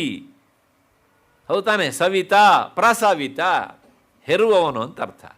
ಸೂರ್ಯ ತಾನು ಹುಟ್ಟಿ ಈ ಪ್ರಪಂಚವನ್ನು ತೋರಿಸ್ತಾನಲ್ಲ, ಯಾವುದ್ರ ಮೂಲಕ? ಅವನಲ್ಲಿರೋ ಬೆಳಕಿನ ಮೂಲಕ. ಅಂದರೆ ಅವಳೇ ಸಾವಿತ್ರಿ. ಆ ಬೆಳಕು ಈ ಪ್ರಪಂಚವನ್ನು ನಮಗೆ ಹೆತ್ತು ತೋರಿಸ್ತದೆ, ಕಣ್ಣಿಗೆ ಕಾಣುವ ಹಾಗೆ ಮಾಡ್ತದೆ. ಆದ್ದರಿಂದ ಅವಳ ಹೆಸರು ಸಾವಿತ್ರಿ. ಸೂರ್ಯ ಉದಯ ಆಗದೇ ಇದ್ದರೆ ಜಗತ್ತಿದೆಯೋ ಇಲ್ಲ ನಮಗೇನು ಗೊತ್ತಾಗ್ತದೆ? ಹೌದು ತಾನೆ? ನಾನು ಮೊದಲೇ ಹೇಳಿದ್ದೇನೆ, ಕಾಣದೇ ಇರುವ ಸ್ಥಿತಿಯಿಂದ ಕಾಣುವ ಸ್ಥಿತಿಗೆ ಯಾವುದು ತರ್ತದೆಯೋ ಅದೇ ಸವಿತ್ರ ಅಥವಾ ಸಾವಿತ್ರಿ. ಹೌದು ತಾನೆ? ಅಂದರೆ ಈ ಪ್ರಪಂಚವನ್ನು ಹೆರುವುದು ಅಂದರೆ ಕಾಣದೇ ಇರುವ ಸ್ಥಿತಿಯಿಂದ ಕಾಣುವ ಹಾಗೆ ಮಾಡುವುದು ಅಂತ. ಹಾಗಾಗಿ ಆಕೆ ಈ ರೂಪದಲ್ಲಿ ಇರುವವಳಾದ್ದರಿಂದ, ಅಂದರೆ ಏನು ಹೇಳ್ದಂಗಾಯ್ತು ಇಂಡೈರೆಕ್ಟಾಗಿ, ಅವಳು ಬೆಳಕಿನ ಪುಂಜ. ಬೆಳಕು ಅಂದರೆ ಏನು? ಎರಡು, ಒಂದು ಹೊರಗಿನ ಬೆಳಕು, ಇನ್ನೊಂದು ಒಳಗಡೆ ಇರುವಂತಹದ್ದು ಅರಿವು ಎನ್ನುವ ಬೆಳಕು. ಜ್ಞಾನಸ್ವರೂಪಿಣಿ ಅಂತ ಅರ್ಥ. ಎಲ್ಲದೂ ಹೊರಗಿದ್ದಾರೆ, ಇಲ್ಲಿ ಏನು ಇಲ್ಲಿದ್ರೆ ಏನು ಪ್ರಯೋಜನ? ಏನಾದ್ರು ಕೆಲಸ ಮಾಡುತ್ತಾ? ಇಲ್ಲವೇ ಇಲ್ಲ. ಆದ್ದರಿಂದ ಇಲ್ಲಿನ ಬೆಳಕು ಅಲ್ಲಿನ ಬೆಳಕು ಎರಡೂ ಆದವಳಾದ್ದರಿಂದ ಅವಳ ಹೆಸರು ಸಾವಿತ್ರಿ ಅಂತ ಭರದ್ವಾಜ ಸ್ಮೃತಿ ಈ ವಿವರಣೆಯನ್ನು ಕೊಡುತ್ತದೆ. ಇನ್ನೊಂದು ಗಾಯತ್ರಿ ಒಂದುಂಟು, ಅಲ್ಲಿ ಅರ್ಧ ಮಾತ್ರ ಸ್ಥಿತ ನಿತ್ಯ. ಅದಾದಮೇಲೆ ತ್ವಂದೇವಿ ಜನನೀ ಪರ. ಹಾಂ, ತ್ವಂದೇವಿ ವೇದ ಜನನಿ. ವೇದ ಜನನಿ ಅಂದರೆ ವೇದಮಾತೆ. ವೇದಮಾತೆ ಯಾರು? ಗಾಯತ್ರಿ. ಇದನ್ನು ನಾನು ತುಂಬ ಸಲ ಅದನ್ನು ಹೇಳಿದ್ದೇನೆ. ಒಂದು ವೇದದ ಮೂಲಭೂತವಾದಂಥದ್ದು ಗಾಯತ್ರಿ. ಆ ಗಾಯತ್ರಿಗೂ ಮೂಲಭೂತವಾದದ್ದು ವ್ಯಾಹೃತಿ. ಭೂಹು ಭುವಃ ಸುವಃ, ಅಲ್ಲಿ ಮೂರುಂಟು. ಆ ಭೂಹು ಭುವಃ ಅನ್ನೋದು ವಿಸ್ತಾರವಾಗಿ ಗಾಯತ್ರಿಯ 3 ಪಾದಗಳಾದವು. ಆ 3 ಪಾದಗಳೇ 3 ವೇದಗಳಾದವು. ಹಾಗಾಗಿ ಅಲ್ಲಿ ತ್ವಂ ವೇದ ಜನನಿ, ನೀನು ವೇದಕ್ಕೂ ತಾಯಿಯಾದವಳು. ಯಾವುದು ಅಂದರೆ ಗಾಯತ್ರಿ ಅಂತ ಅರ್ಥ. ಅಲ್ಲಿಗೆ ಇಷ್ಟೊತ್ತು ತನಕ ನಾನು ಹೇಳಿದ 2 ಶ್ಲೋಕ ಆಯಿತು. ಅಬ್ಬಬ್ಬ ಅಂದರೆ ಹೀಗೆ ತ್ವಮೇವ ಸಂಧ್ಯಾ ಸಾವಿತ್ರಿ ತ್ವಂ ದೇವಿ ಜನನೀ ಪರ. ಅಷ್ಟಾದಮೇಲೆ ಮುಂದಿನ ಶ್ಲೋಕ ತ್ವಯೈತದ್ಧಾರ್ಯತೆ ವಿಶ್ವಂ ತ್ವಯೈತದ್ ಸೃಜ್ಯತೆ ಜಗತ್ ತ್ವಯೈತತ್ ಪಾಲ್ಯತೆ ದೇವಿ ತ್ವಮತ್ಸಂತೆ ಚ ಸರ್ವದಾ.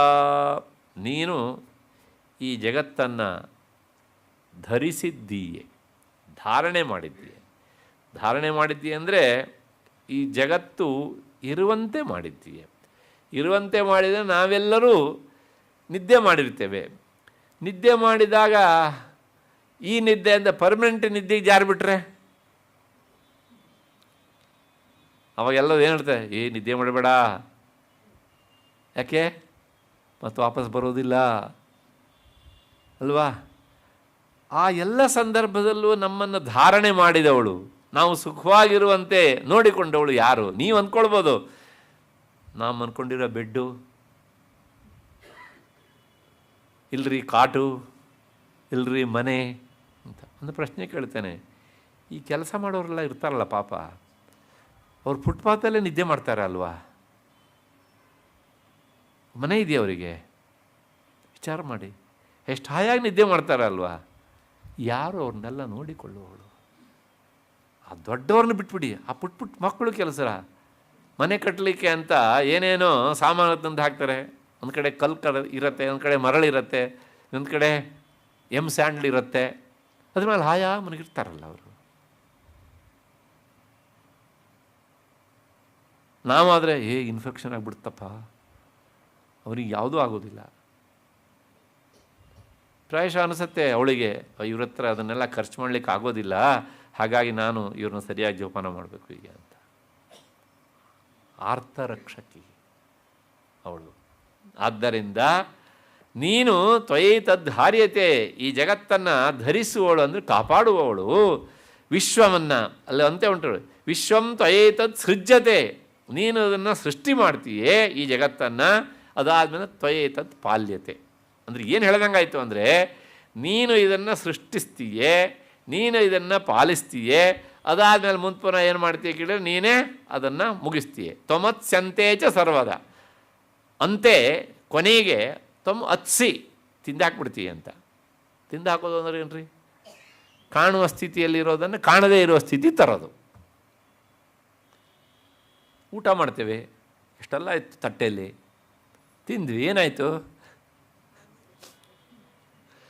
ಅಲ್ವಾ? ಹಾಗೆ ನೀನೇ ಇದನ್ನು ತಿಂದುಬಿಡ್ತೀಯ. ಇದನ್ನು ಯಾಕೆ ಹೇಳ್ತಾರೆ ಅಂದರೆ, ಜಗನ್ಮಾತೆಯ ಸ್ವರೂಪವನ್ನು ನಾವು ಮನಸ್ಸಿಗೆ ತಂದುಕೊಳ್ಳುವುದು ಕಷ್ಟ. ಅದಕ್ಕೋಸ್ಕರ ಅವಳು ಸೃಷ್ಟಿ ಸ್ಥಿತಿ ಲಯವನ್ನು ಮಾಡುವವಳು. ಇದು ವಾಸ್ತವಿಕವಾಗಿ ಅವಳು ಮಾಡುವ ಕೆಲಸ ಅಲ್ಲ, ಅವಳು ಸಾಕ್ಷಿ ರೂಪಿಣಿಯಾಗಿ ಇರ್ತಾಳೆ. ಯಾಕೆ ಹೇಳ್ತಾರೆ ಅಂದರೆ, ಅವಳಲ್ಲಿ ಚೈತನ್ಯ ರೂಪಿಣಿಯಾದ ಅವಳಲ್ಲಿ ಉಪಾಸಕರಿಗೆ ಧ್ಯಾನ ಮಾಡೋದಕ್ಕೆ ಒಂದು ಆಲಂಬನೆ ಬೇಕು ಮನಸ್ಸಿಗೆ. ಅದಕ್ಕೋಸ್ಕರ ಈ ರೀತಿಯಾಗಿ ಸಗುಣ ರೂಪವನ್ನು ಆರೋಪಿಸಿ ನೀನು ಇಂಥ ಕೆಲಸ ಮಾಡುವವಳು ಅಂತ ಹೇಳಿದಾಗ, ಓಹೋ ಜಗನ್ಮಾತೆ ಹೀಗೆ ಮಾಡ್ತಾಳೆ ಅಂತ ನಮಗೇನಾಗುತ್ತೆ, ಈ ಮೂರನ್ನೇ ಧ್ಯಾನ ಮಾಡ್ತಾ ಇದ್ರು ಸಹ ಸೃಷ್ಟಿ ಸ್ಥಿತಿ ಸಂಹಾರ ಮಾಡುವವಳು ಜಗನ್ಮಾತೆ ಅಂತ ಧ್ಯಾನ ಮಾಡಲಿಕ್ಕೆ ಅನುಕೂಲ ಆಗುತ್ತಾ ಇಲ್ವೋ? ಅದಕ್ಕೋಸ್ಕರ ಈ ರೀತಿಯಾಗಿ ಹೇಳ್ತಾರೆ. ಶಾಸ್ತ್ರದಲ್ಲಿ ಇದನ್ನು ತಟಸ್ಥ ಲಕ್ಷಣ ಅಂತ ಕರೀತಾರೆ. ಹಿಂದೆ ನಾನು ಹೇಳಿದ್ದೇನೆ, ತಟಸ್ಥ ಲಕ್ಷಣ ಅಂದರೆ ಒಂದು ತಾತ್ಕಾಲಿಕವಾದ ಗುರುತು, ಪರ್ಮನೆಂಟ್ ಅಲ್ಲ ಇದು. ಯಾಕೆಂದರೆ ಪರ್ಮನೆಂಟಾಗಿ ಹೇಳಲಿಕ್ಕೆ ಆಗೋದಿಲ್ಲ. ಅವಳ ನಿಜವಾದ ರೂಪ ನಿರ್ಗುಣ ಆದಮೇಲೆ ಸೃಷ್ಟಿ ಸ್ಥಿತಿ ಮಾಡೋದು ಅಂದರೆ ಇದು ಅವಳಲ್ಲಿ ಆರೋಪ ಮಾಡಿದ್ದು. ನಾನು ಸಾಮಾನ್ಯವಾಗಿ ಒಂದು 2 ಉದಾಹರಣೆ ಕೊಡ್ತೇನೆ ಇದಕ್ಕೆ. ಈ IT BT ಏನಿರ್ತವೆ, ಬಿಲ್ಡಿಂಗ್ಗಳಿರ್ತಾವಲ್ಲ, ಹೊಸದಾಗಿ ಕಟ್ಟಡ ಮಾಡಿರ್ತಾರೆ, ಅವಾಗೆಲ್ಲ ಹೊರಗಡೆಗೆ ಈ ಕನ್ನಡಿ ಕಟ್ಟಡ ಅಲ್ವಾ, ಆ ಕನ್ನಡಿ ಕಟ್ಟಡದಲ್ಲಿ ಎಷ್ಟರ ಮಟ್ಟಿಗೆ ಅದು ಭ್ರಮೆ ಹುಟ್ಟಿಸುತ್ತೆ ಅಂದರೆ, ಬಾಗಿಲಿರುತ್ತಲ್ಲ, ಆ ಬಾಗಿಲು ಸಹ ಕನ್ನಡಿದೇ ಆಗಿರುತ್ತೆ. ಅದನ್ನು ನಿರ್ಮಾಣ ಮಾಡಿ ಕೆಲವು ದಿನಗಳ ಕಾಲ ನಮಗೆಲ್ಲ ಅಲ್ಲಿರುವ ಎಂಪ್ಲಾಯೀಸ್ಗಳಿಗೇ ಬಾಗಿಲಲ್ಲಿದೆ ಅಂತಲೇ ಗೊತ್ತಿರೋದಿಲ್ಲ. ಅದು ಪತ್ತೆ ಹಚ್ಚೋದಕ್ಕೆ ಅನುಕೂಲ ಆಗಲಿ, ಅದ್ರ ಗುರುತ ಸಿಗಲಿ ಅಂತ ಏನು ಮಾಡ್ತಾರೆ ಹೇಳಿದ್ರೆ, ಆ ಡೋರ್ ಇರುವ ಭಾಗಕ್ಕೆ ಒಂದಿಷ್ಟು ಪೇಪರ್ ಅಂಟಿಸ್ಬಿಡ್ತಾರೆ. ಆವಾಗೇನಾಗುತ್ತೆ, ಎಲ್ಲಿ ಪೇಪರ್ ಅಂಟಿಸಿದಾರೋ ಅಲ್ಲಿ ಬಾಗಿಲು ಓಪನ್ ಆಗುತ್ತೆ, ತೆರೆಯೋಕ್ಕೆ ಬರುತ್ತೆ. ಮಿಕ್ಕಿದ ಯಾವುದು ಸಹ ತೆರೆಯೋಕೆ ಇದ್ದು ಹಾಗೇ ಇತ್ತು, ಅದ್ರ ಗುರುತ ಸಿಗಲಿ ಅಂತ ಏನು ಮಾಡಿದ್ದಾರೆ, ಪೇಪರ್ ಅಂಟಿಸಿದ್ದಾರೆ. ಹಾಗಿದ್ರೆ ಈ ಪೇಪರ್ ಅದಕ್ಕೆ ಪರ್ಮನೆಂಟಾಗಿ ಅಂಟಿಸಿಡ್ತಾರಾ? ಇಲ್ಲ. ನಮಗಲ್ಲಿ ಹೋಗಿ ಹೋಗಿ ಹೋಗಿ ಅಭ್ಯಾಸ ಆದಮೇಲೆ ಒಂದು 2 ತಿಂಗಳ 3 ತಿಂಗಳಾದಮೇಲೆ ಏನು ಮಾಡ್ತಾರೆ, ಅದನ್ನು ಕಿತ್ತಾಕ್ಬಿಡ್ತಾರೆ. ಹಾಗೆ ಈ ತಟಸ್ಥ ಲಕ್ಷಣ ಅಂದರೆ ಜಗನ್ಮಾತೆ ಸೃಷ್ಟಿ ಸ್ಥಿತಿ ಲಯಗಳನ್ನು ಮಾಡುವಳು ಅಂದರೆ ಆ ಕನ್ನಡಿ ಕಟ್ಟಡದ ಬಾಗಿಲಿಗೆ ಪೇಪರ್ ಅಂಟಿಸಿದ ಹಾಗೆ ಅವಳನ್ನು ಗುರುತಿಸೋದಕ್ಕೆ ಬೇಕಾದಂಥ ಒಂದು ಉಪಾಯ ಇದು ಅಷ್ಟೇ. ಉಪಾಯ ಯಾವಾಗಲೂ ಕೆಲಸ ಆಗೋ ತನಕ ಮಾತ್ರ, ಕೆಲಸ ಆದಮೇಲೆ ಬೇಕಾಗಿಲ್ಲ ಅಲ್ವಾ? ಹಾಗೇ ಇದು ಅವಳ ನಿಜವಾದ ಸ್ವರೂಪ ಅಲ್ಲ. ಹಾಗಿದ್ರೆ ಅವಳ ನಿಜವಾದ ಸ್ವರೂಪ ಏನು ಅಂದರೆ, ಅದೇ ಆ ಪೇಪರ್ ಅಂಟಿಸದೇ ಇರುವಂಥ ಮಿಕ್ಕೆಲ್ಲ ಗ್ಲಾಸುಗಳು ಹಾಗಿರುವುದೇ ಅವಳ ಸ್ವರೂಪ. ಅದೇ ಅವಳ ನಿರ್ಗುಣ ರೂಪ ಅಂತ ತಿಳಿಯುವಂಥದ್ದು. ಏನು ಕೇಳಿದರೆ ಅದು ತಟಸ್ಥ ಲಕ್ಷಣ. ತಟಸ್ಥ ಲಕ್ಷಣ ಅವಳಲ್ಲಿ ಇಲ್ಲದೇ ಇರುವುದನ್ನು ಆರೋಪಿಸಿ ನಮ್ಮನ್ನು ನಿರ್ಗುಣದತ್ತ ಅಭಿಮುಖರನ್ನಾಗಿ ಮಾಡಿ ಆದಮೇಲೆ ತಾನಲ್ಲಿಂದ ಹೊರಟು ಬಿಡುತ್ತೆ. ಪೇಪರ್ ಕಿತ್ತಾಕ್ಬಿಡೋದು ಮನಸ್ಸಿಗೆ ಬರ್ತಾ ಇದೆ ಅಂತ ಅಂದ್ಕೊಂಡಿದ್ದೇನೆ. ಹೀಗೆ ತ್ವಯೇ ತತ್ಪಾಲ್ಯತೆ ದೇವಿ ತ್ವಮ್ ಅತ್ಸಿ ಅಂತೇಚ ಸರ್ವದ. ನೀನೇ ಇದನ್ನೆಲ್ಲವನ್ನು ತಿಂದು ಹಾಕಿಬಿಡ್ತೀಯ. ತಿಂದು ಹಾಕಿ ಆದಮೇಲೆ ಮತ್ತೆ ನೀನು ಹೇಗಿರ್ತೀವಿ ಹೇಳಿದರೆ, ನಿನ್ನ ನಿರ್ಗುಣ ರೂಪದಲ್ಲಿ ನೀನು ನಿಂತಿರ್ತೀಯ. ಬ್ರಹ್ಮ ಹೀಗೆ ಸ್ತೋತ್ರ ಮಾಡ್ತಾ ಇದ್ದಾನೆ, ಮುಗಿದಿಲ್ಲ ಇನ್ನೂ ಸಹ. ವಿಸೃಷ್ಟೌ ಸೃಷ್ಟಿರೂಪಾತ್ವಂ ಸ್ಥಿತಿರೂಪಾಚ ಪಾಲನೆ ತಥಾ ಸಂವೃತಿ ರೂಪಾಂತೆ ಜಗತೋಸ್ಯ ಜಗನ್ಮಯೇ. ಮತ್ತು ಹೇಗಪ್ಪ ಅಂತಂದರೆ, ವಿಸೃಷ್ಟೌ ಸೃಷ್ಟಿರೂಪ, ನೀನು ಈ ಸೃಷ್ಟಿ ಕಾಲದಲ್ಲಿ ಜಗತ್ತನ್ನು ಸೃಷ್ಟಿ ಮಾಡಬೇಕಲ್ಲ, ಆಗ ನೀನೇನಾಗಿರ್ತಿ ಅಂದರೆ ಸೃಷ್ಟಿ ಮಾಡುವವಳಾಗಿ ಕಂಡು ಬರ್ತೀಯ. ಸೃಷ್ಟಿ ರೂಪ. ವಿಸೃಷ್ಟಿ ಅಂದರೆ ಸೃಷ್ಟಿ ಕಾಲ.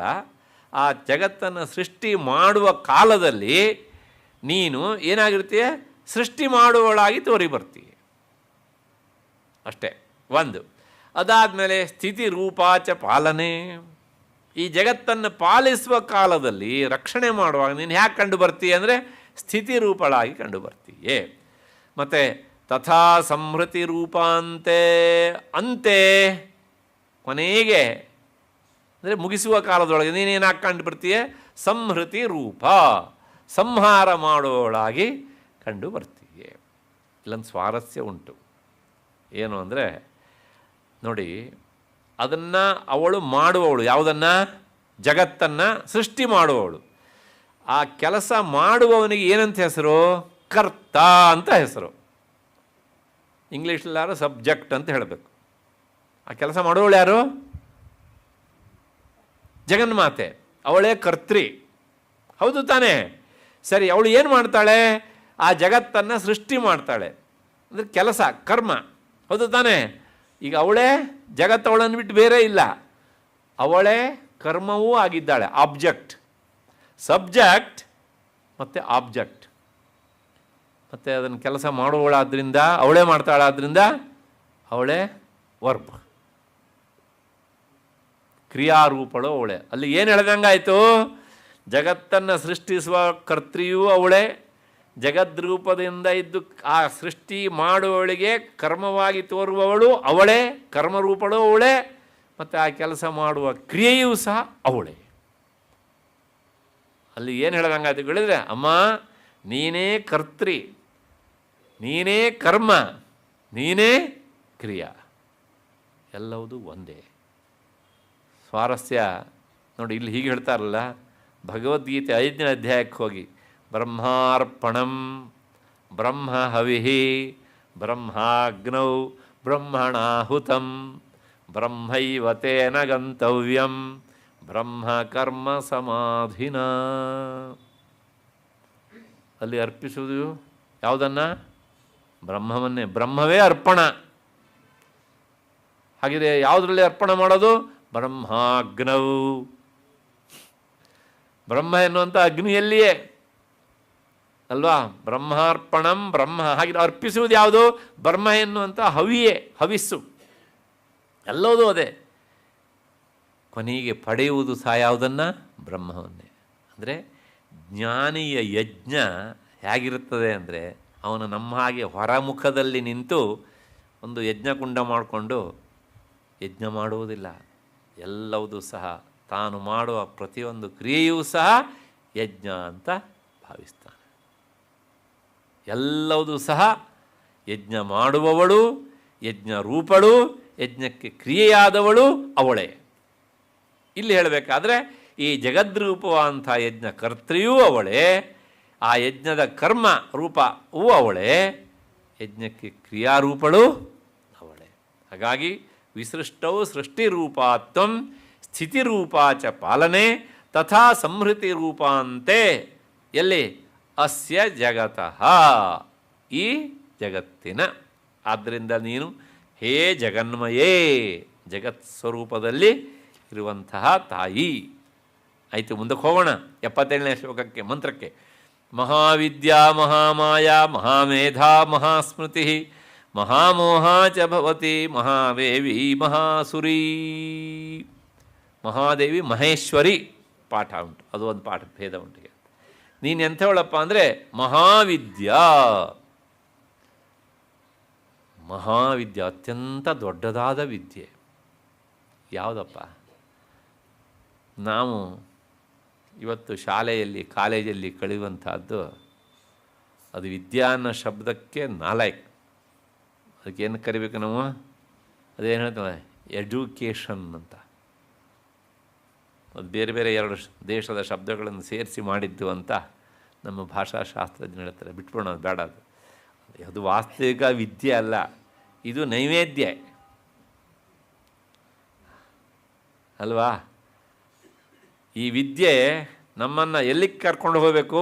ಯಾ ವಿದ್ಯಾ ಸಾ ಮುಕ್ತಯೇ. ಯಾವುದು ಮೋಕ್ಷವನ್ನು ಕೊಡ್ತದೋ ಅದು ವಿದ್ಯೆ. ಇವತ್ತಿನ ವಿದ್ಯೆ ನಮಗೆ ಮೋಕ್ಷ ಕೊಡ್ತದೆಯಾ? ಮೋಕ್ಷದ ದಾರಿಯಿಂದ ದೂರ ಮಾಡ್ತದೆ. ಆ ದಾರಿಯಲ್ಲಿ ಹೋಗುವನ್ನ ಟೀಕಿಸುವ ಪ್ರೇರಣೆ ಕೊಡ್ತದೆ.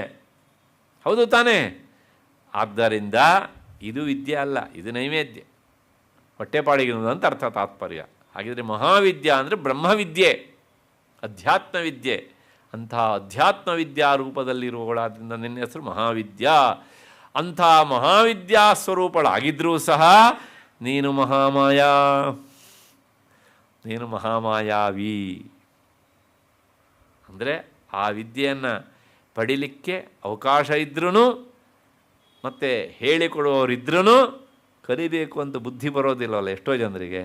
ಯಾಕೆಂದರೆ ಮಹಾಮಾಯಾ ಒಳಗಡೆ ನಿಂತು ಅವರ ಬುದ್ಧಿಗೆ ಒಂದಿಷ್ಟು ಕತ್ತಲನ್ನು ಕವಿಯುವಂತೆ ಮಾಡುವವಳಾದ್ದರಿಂದ ನಿನ್ನ ಹೆಸರು ಮಹಾಮಾಯಾ. ಹಾಗಿದ್ರೆ ನೀನು ನಿಜವಾಗೂ ಹೀಗೆ ಇದ್ದೀಯಾ ಅಂತಂದರೆ ಇಲ್ಲ, ಮಹಾಮೇಧ. ಮೇಧ ಅಂದರೆ ಧಾರಣ ಶಕ್ತಿ, ಅಸಾಧಾರಣವಾದಂಥ ನೆನಪಿನ ರೂಪದಲ್ಲಿ ಇರುವವಳು. ಕೆಲವು ಜನರಿಗೆ ನೋಡಿ, ಏನು 20 ವರ್ಷದಿಂದ ನಿಮ್ಮ ನೋಡಿರ್ತಾರೆ, ಕಣ್ಣ ತಕ್ಷಣ ನಿಮ್ಮ ಹೆಸರೇಲಿ ಕಳೆದು ಬಿಡ್ತಾರೆ ಅವರು. ಮಹಾಮೇಧ, ಆ ಮೇಧಾಶಕ್ತಿಯ ರೂಪದಲ್ಲಿ ಇರುವವಳಾದ್ದರಿಂದ ನಿನ್ನ ಹೆಸರು ಮಹಾಮೇಧ. ಅದರ ಜೊತೆಗೆ ಮಹಾಸ್ಮೃತಿ. ಸ್ಮೃತಿ ಅಂದರೆ ನೆನಪು, ಮೇಧ ಅಂದರೂ ನೆನಪು. ಮೇಧ ಅಂದರೆ ಶಾಸ್ತ್ರಾದಿ ವಿಷಯಗಳನ್ನು ಧಾರಣೆ ಮಾಡುವುದು ಮೇಧ. ಸ್ಮೃತಿ ಅಂದರೆ ಸಾಮಾನ್ಯ ವಿಷಯವನ್ನು ಸಹ ನೆನಪಿನಲ್ಲಿರಿಸಿಕೊಳ್ಳುವುದು ಸ್ಮೃತಿ. ಹೀಗೆ ಅಂತ. ಅಷ್ಟಾದ್ರೂ ಸಹ ನೀನು ಹೇಗಿದೆ ಅಂದರೆ ಮಹಾಮೋಹಾಚ ಭವತಿ. ನೀನು ಇಷ್ಟಾದರೂ ಸಹ ಅಂಥವರಿಗೂ ಸಹ ಕೆಲವು ಸಲ ಮೋಹ ಅಡರುವಂತೆ ಮಾಡಿಬಿಡ್ತೀಯೇ. ಯಾಕೆ ಅಂತಂದರೆ ನೀನು ಮಹಾದೇವಿ. ಮಹಾದೇವಿ ಅಂದರೆ ಇಂದ್ರಾದಿ ದೇವತೆಗಳ ರೂಪದಲ್ಲಿರೋಳಾದ್ರಿಂದ ಮಹಾದೇವಿ. ಮತ್ತು ಇಲ್ಲಿ ಮಹಾಸೂರಿ ಅಂತ ಉಂಟು. ಹಿರಣ್ಯಾಕ್ಷಾದಿ ರಾಕ್ಷಸರ ದೈತ್ಯರ ರೂಪದಲ್ಲಿ ಇರುವ ಚೈತನ್ಯವು ನಿನ್ನದೇ ಆದ್ದರಿಂದ ನೀನು ಮಹಾಸುರಿ ಅಂತ ಇದಕ್ಕೆ ಅರ್ಥ. ಮಹಾಸುರಿ ಅಂತ ಪಾಠ ಇದ್ದರೆ, ಮಹೇಶ್ವರಿ ಅಂತ ಪಾಠ ಇದ್ದರೆ ಈಶ್ವರರಾದವರಿಗೆಲ್ಲರಿಗೂ ಸಹ ನೀನು ಈಶ್ವರಿ ಆದದ್ರಿಂದ ನೀನು ಮಹೇಶ್ವರಿ. ಅಂದರೆ ನಿನ್ನನ್ನು ಮೀರಿದ ಮಿಕ್ಕಿದ ನಿನಗಿಂತ ಮೇಲಿನದಾದ ಇನ್ನೊಂದು ತತ್ವವೇ ಇಲ್ಲದಿರುವುದರಿಂದ ನಿನ್ನ ಹೆಸರು ಏನಾಗಿದೆ? ಮಹೇಶ್ವರಿ ಅಂತ ಆಗಿದೆ. ಇನ್ನೂ ಬ್ರಹ್ಮ ಸ್ತೋತ್ರ ಮಾಡ್ತಾನೇ ಇದ್ದಾನೆ, ಮುಗದಿಲ್ಲ. ನಾಳೆ 6 ಗಂಟೆಗೆ ಸೇರಿದಾಗ ಅವಳು ಪ್ರಕೃತಿ ಸ್ವರೂಪಳು ಅನ್ನೋದನ್ನು ಮತ್ತೆ ಸ್ತೋತ್ರ ಮಾಡೋಕ್ಕೆ ಶುರು ಮಾಡ್ತಾನೆ. ಹೇಗೆ ಅನ್ನೋದನ್ನು ನೋಡೋಣ. ಅಲ್ಲಿವರೆಗೆ ನಿಮಗೆಲ್ಲ ನಮಸ್ಕಾರ ಮತ್ತು ಕೃತಜ್ಞತೆಗಳು.